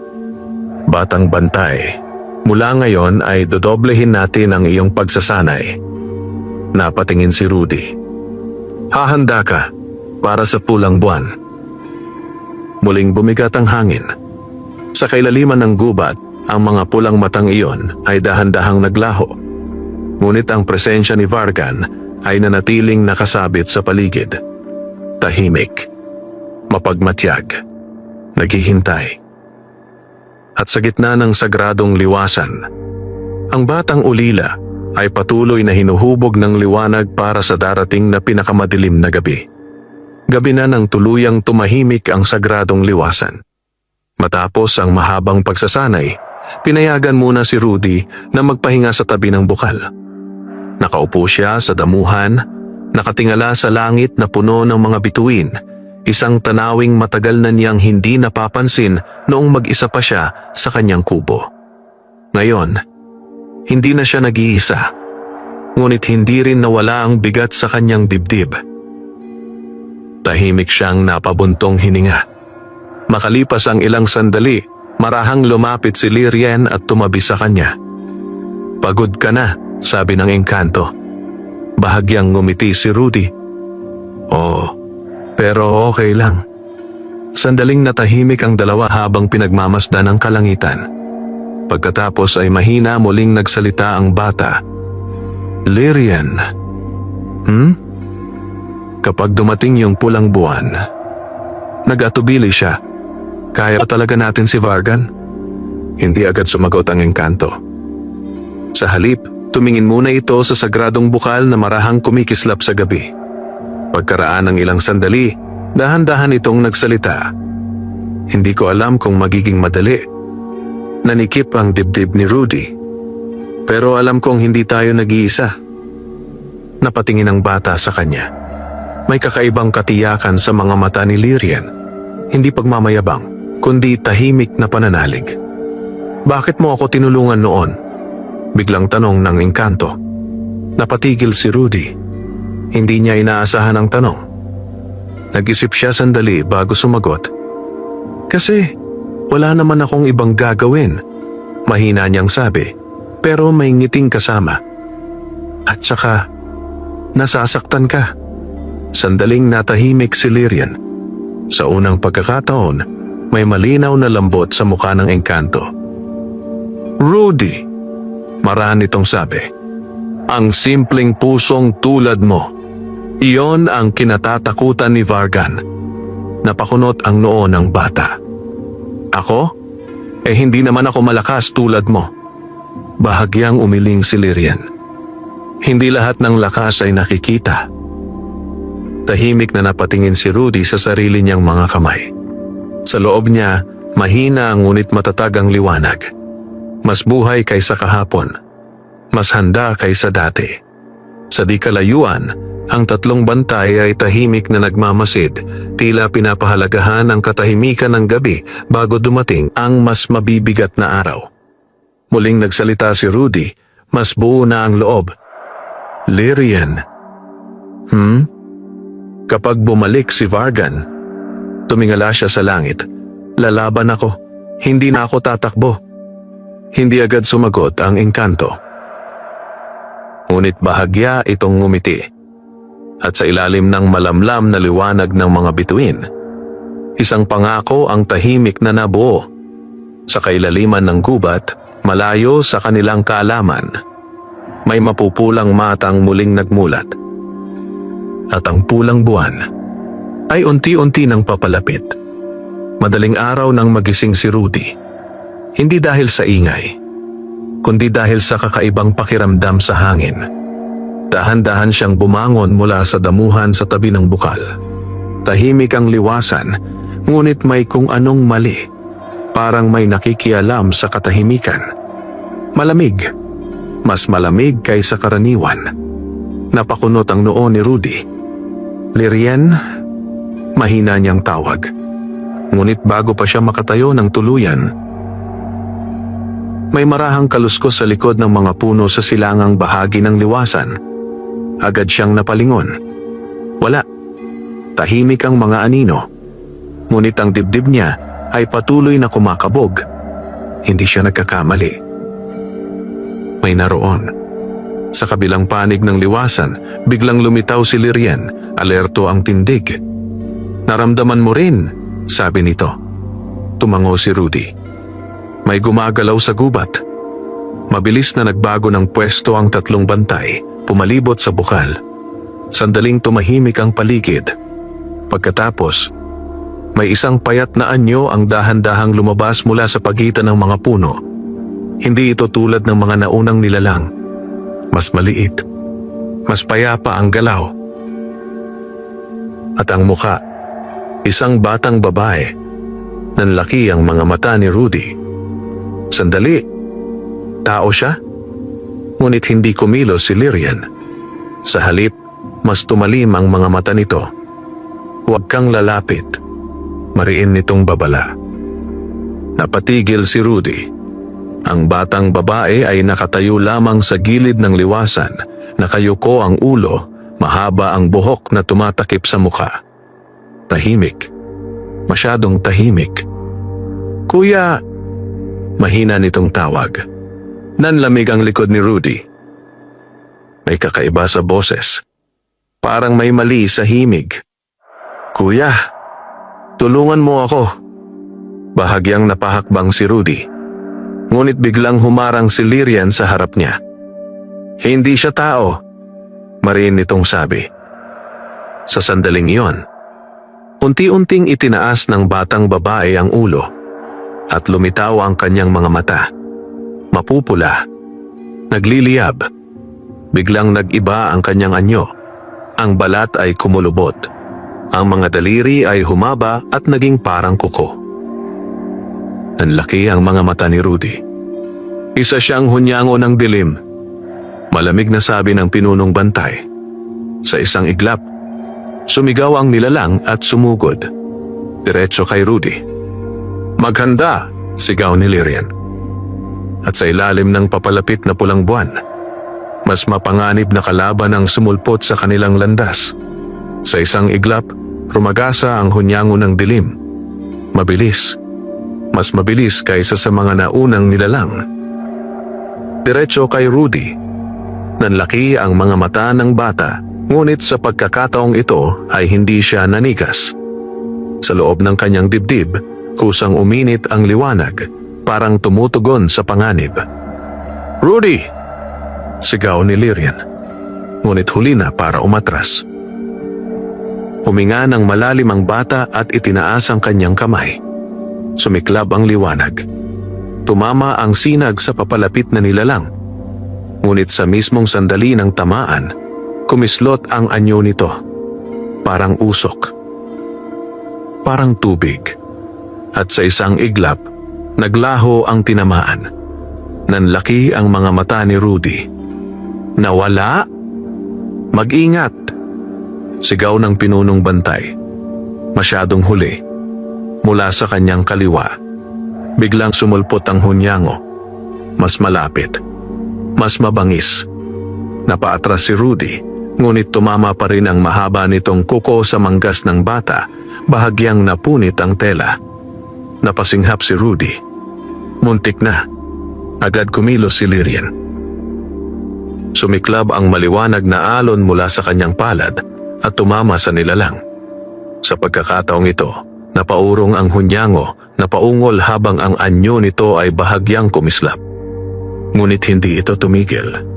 Sa halip, ngumisi ito. At muling nagbago. Unti-unti, ang anyo nito ay humaba. At naging si Rudy. Nanigas ang bata. Sa harap niya, may isa pang Rudy na nakatayo, parehong muka, parehong tindig, ngunit ang mga mata ay pulang nagliliyab. Nanikip ang dibdib ng tunay na bata. "Ano to?" Mahina, ngunit malinaw na nagsalita ang hunyango sa kanyang anyo. "Kaya mo bang labanan ang sarili mo?" Tahimik ang liwasan sa loob ng isang iglap. Napahigpit ang kamao ni Rudy. Ito ang tunay na pagsubok. Sa likod niya, maring sabi ni Lyrian, "Huwag kang magpadala sa anyo." Huminga ng malalim si Rudy. Sa pagkakataong ito, hindi siya titingin sa panlabas na anyo, kundi sa nararamdaman ng liwanag sa loob niya. Dahan-dahan niyang itinaas ang kanyang kamay. At sa unang pagkakataon, hindi takot ang nasa dibdib niya, kundi malinaw na pagtitiyak. Tahimik ang sagradong liwasan. Magkaharap ang dalawang Rudy, parehong tindig, parehong anyo. Ngunit magkaibang-magkaiba ang presensyang nararamdaman sa hangin. Huminga ng malalim ang tunay na Rudy. Pinikit niya ang mga mata. Hindi siya tumingin sa muka, hindi sa galaw, kundi sa liwanag sa loob niya. "Makinig ka sa liwanag mo," marahang paalala ni Lyrian mula sa likuran. Sa loob ng dibdib ni Rudy, ang init ay muling gumising. Mahina, ngunit malinaw. Parang may itinuturo. Dahan-dahang dumilat si Rudy.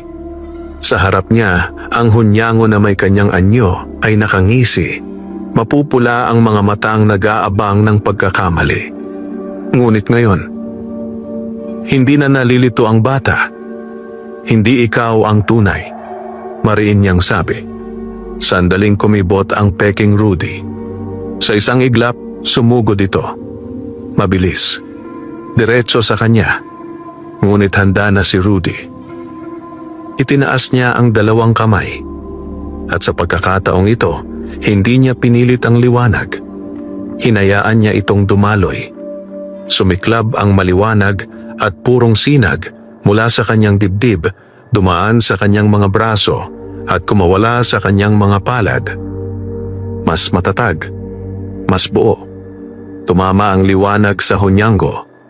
Umalingaw-ngaw ang matinis na sigaw ng nilalang habang ang anyo nitong kahawig ni Rudy ay nagsimulang kumislot. Nagbitak. Kumislot. at unti-unting bumalik sa tunay nitong baluktot na anyo. Hindi maaari. Paos nitong ungol.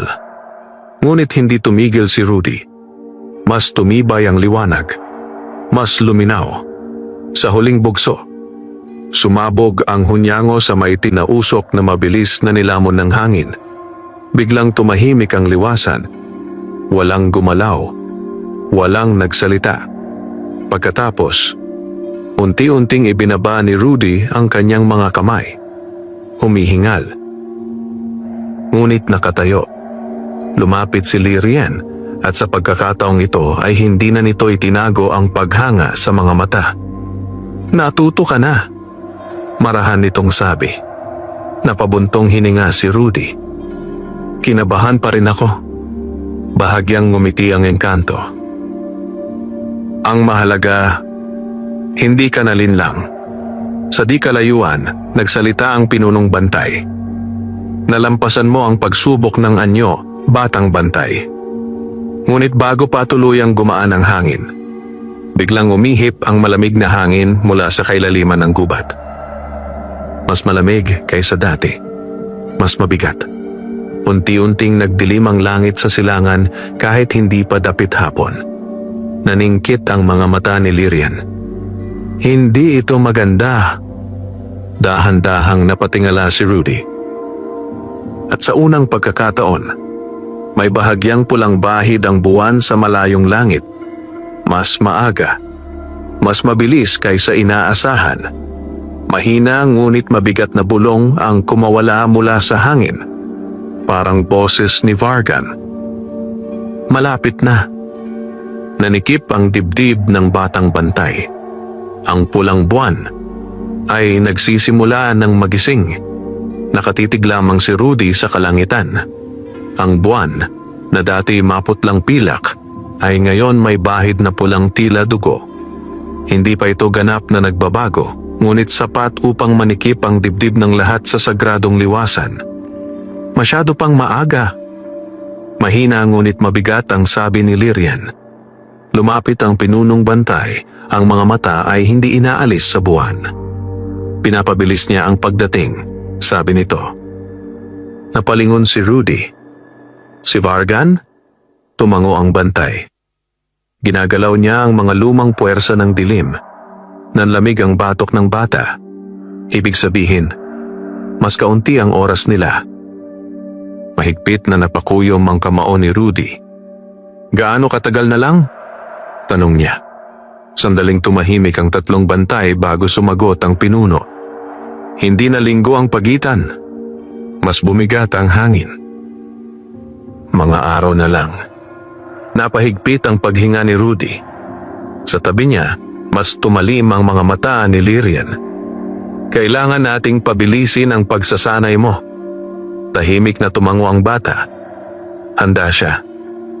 Kahit gaano kahirap. Ngunit bago pa sila makapagplano, biglang kumislot ang sagradong bukal. Ang malinaw na tubig ay nagalon ng kusa kahit walang hangin. Nanlaki ang mga mata ng pinunong bantay. Hindi maaari. Unti-unting nagningning ang bukal, ngunit hindi tulad ng dati. May bahid na pulang liwanag na humahalo sa malinaw na ningning nito. Nanlamig ang dibdib ni Rudy. Ano yan? Mabigat ang tinig ni Lirian nang sumagot. Sinusubukan niyang dunggisan ng bukal. Biglang kumabog ang puso ng bata. Kapag nadungisan ng bukal, mawawala ang kanilang pinakamalakas na sandigan. Paano natin pipigilan? Mabilis na tanong ni Rudy. Sumagot ang pinunong bantay. Kailangan mong patatagin ang liwanag mo dito mismo. Itinuro nito ang gitna ng bukal. Nanlaki ang mga mata ni Rudy. Ako? Tumango si Lirian. Seryoso ang mukha. Rudy, ikaw ang pinili ng bukal. Ikaw lang ang makakatulong dito ngayon. Tahimik ang liwasan. Mabigat ang sandali. Unti-unting lumapit si Rudy sa gilid ng kumikislot na tubig. Sa ibabaw nito, ang pulang bahid ay unti-unting kumakalat. Huminga siya ng malalim. At sa ilalim ng papabilis na pulang buwan, haharapin niya ang pinakamahirap na pagsubok sa kanyang liwanag. Tahimik ang sagradong liwasan. Ngunit ang katahimikan ay mabigat, parang naghihintay ang buong gubat sa susunod na mangyayari. Nakatayo si Rudy sa gilid ng bukal. Sa harap niya, ang malinaw na tubig ay patuloy na kinakalawang ng manipis na pulang bahid. Unti-unti itong kumakalat na parang tinta sa papel. Huminga ng malalim ang bata. Ramdam niya ang kaba. Ramdam niya ang bigat ng inaasahan sa kanya. Sa likod niya, marahang nagsalita si Lyrian. "Rudy, tandaan mo ang pakiramdam noong una mong ginising ang liwanag mo." Pumikit ang bata. Inalala niya ang init. Ang tibok. Ang lakas na hindi nanggaling sa takot, kundi sa pasya. Dahan-dahan niyang inilubog ang kanyang mga kamay sa tubig ng bukal. Nanlamig ang kanyang balat sa unang dampi. Ngunit maya-maya, may kakaibang init na gumapang mula sa tubig papunta sa kanyang mga palad. Nanlaki ang mga mata ni Rudy. "Lyrian, parang may tumutugon." "Dahil kinikilala ka ng bukal," sagot ng engkanto. Huminga ng mas malalim ang bata. Sa pagkakataong ito, hindi niya pinilit ang liwanag. Hinayaan niya itong dumaloy mula sa kanyang dibdib, pababa sa kanyang mga braso, hanggang sa kanyang mga palad na nakalubog sa tubig. Unti-unting nagningning ang bukal. Sa una, mahina. Pagkatapos, mas maliwanag. Ang purong puting liwanag ni Rudy ay kumalat sa tubig. Dahan-dahang tinutulak palayo ang pulang bahid. Ngunit biglang kumislot ang tubig ng marahas. Parang may lumalaban mula sa kailaliman. Napangiwi si Rudy. May pumipigil. Mabigat ang boses ng pinunong bantay. "Lumaban ka." Humigpit ang panga ng bata. Hindi siya uurong. Mas pinatatag niya ang paghinga. Mas hinayaan niyang lumakas ang liwanag. "Hindi. Kita. Papayagang masira ito." Pilit niyang sigaw. Sumiklab ang liwanag. Mas maliwanag kaysa dati. Mas buo. Mas matatag. Sa huling bugso, sumabog ang purong ningning sa buong bukal. Umalingaw-ngaw ang gubat. At sa loob ng tubig, ang pulang bahid ay biglang napunit at tuluyang naglaho. Muling luminaw ang bukal. Mas malinaw kaysa dati. Mas buhay. Unti-unting napaupo si Rudy sa gilid, hinihingal ngunit may ngiti sa labi. "Nagawa natin." Lumapit si Lyrian, may malinaw na paghanga sa mga mata. "Hindi lang natin," marahan nitong sabi. "Ginawa mo." Sa di kalayuan, dahan-dahang tumango ang pinunong bantay. Ngunit bago pa tuluyang gumaan ang hangin, biglang umalingaw-ngaw sa buong gubat ang isang malamig na halakhak. Mababa, mabigat, at pamilyar. Nanigas si Rudy. Sa kailaliman ng kagubatan, may pulang liwanag na muling nagningas. At ang boses ni Vargan ay umaling-aw-ngaw sa hangin. Mas lalo kang nagiging kawili-wili, batang bantay. Nanikip ang dibdib ni Rudy. Dahil alam niya, malapit na ang huling laban. Umaling-aw-ngaw pa sa hangin ang malamig na halakhak ni Vargan. Tahimik ang sagradong liwasan, ngunit ramdam ng lahat ang pagbabago. Parang ang mismong gubat ay humihigpit ang hinga. Unti-unting tumayo si Rudy, pagod ngunit matatag na ang tindig. Hindi na siya magtatagal, mahina ngunit tiyak na sabi ni Lyrian. Tumango ang pinunong bantay. Ang pulang buwan ay halos ganap na. Sa kalangitan, ang buwan ay mas namumula na ngayon. Tila unti-unting nilalamon ng dugo ang dating pilak nitong liwanag. Humigpit ang kamao ni Rudy. "Handa na ako." Sandaling nagkatitigan sina Lyrian at ang mga bantay. Sa unang pagkakataon, walang pagdududa sa kanilang mga mata. Dumating siya bago tuluyang sumapit ang hating gabi. Hindi na sa lihim, hindi na sa pagtatago. Biglang umihip ang malakas na hangin sa sagradong liwasan at ang mga anino ng gubat ay tila sabay-sabay na umurong. Mula sa pagitan ng mga puno, lumabas si Vargan. Mas mabigat ang presensya, mas madilim ang aura, at ang sibat niya ay nagliliyab na parang buhay na apoy. Hanggang dito na ang takbuhan, malamig niyang sabi. Agad pumwesto ang tatlong bantay. Sumiklab ang liwanag ni Lyrian, at sa gitna, humakbang pasulong si Rudy. Hindi na nag-aksaya ng salita si Vargan. Isang bagsik ng sibat. Sumabog ang pulang enerhiya. Sumalubong si Lyrian. Nagbangga ng dalawang kapangyarihan. Umuga ang lupa. Sa gilid, ang mga bantay ay nakikipagsagupa sa mga aninong sumulpot mula sa likod ng mga ngaso. Ngunit ang tunay na laban ay nasa gitna. "Rudy!" sigaw ni Lyrian. "Ngayon na!" Huminga ng malalim ang bata. Hinayaan niyang dumaloy ang liwanag. Hindi na pilit. Hindi na takot. Kundi buong pasya. Sumiklab ang liwanag ni Rudy. Mas maliwanag kaysa dati. Mas buo. Mas dalisay. Diretso itong tumama sa pulang alon ni Vargan. Naningkit ang mga mata ng mga ngaso. "Hindi sapat!" sigaw nito. Mas lumakas ang pulang apoy. Ngunit sa pagkakataong ito, hindi umatras si Rudy. Inalala niya ang kubo, ang pagiging ulila, ang unang gabing tinulungan niya si Lyrian, at ang pangakong hindi siya tatakbo. "Hindi ako uurong!" sigaw niya. Sumabog ang liwanag. Sa gitna ng naglalabang puwersa, unti-unting nagbitak ang pulang sibat ni Vargan. Nanlaki ang mga mata nito. Hindi maaari. Mas luminaw ang liwanag ni Rudy. Mas tumindi. Hanggang sa crack. Nabasag ang sibat. Sumabog ang pulang enerhiya pabalik kay Vargan. Umalingaw-ngaw ang kanyang sigaw habang unti-unting nilalamon ng sariling dilim. "Atin pa itong tatapusin," paos nitong bulong, at tuluyan siyang naglaho sa hangin. Unti-unting bumalik ang katahimikan sa sagradong liwasan. Ang pulang buwan ay dahan-dahang kumupas at muling naging pilak.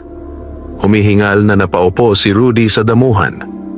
Pagod, ngunit buhay. Lumapit si Lyrian at marahang inilagay ang kamay sa kanyang balikat. Tapos na. Sa di kalayuan, sabay-sabay na yumuko ang tatlong bantay. Malaya na ang bukal, sabi ng pinuno. Lumipas ang mga araw. Sa gilid ng Barrio Delfino, may mga nagsasabing mas maliwanag na raw ang gubat tuwing gabi. Mas payapa ang hangin. Mas tahimik ang dilim. At kung minsan, may batang nakikitang naglalakad sa gilid ng puno, may banayad na liwanag sa kanyang mga palad. Hindi na siya ang batang ulila na nag-iisa sa lumang kubo. Siya na ngayon ang bantay ng liwanag ng Barrio Delfino. At sa tuwing gagalaw ang dilim, may isang pusong hindi kailanman uurong. Wakas.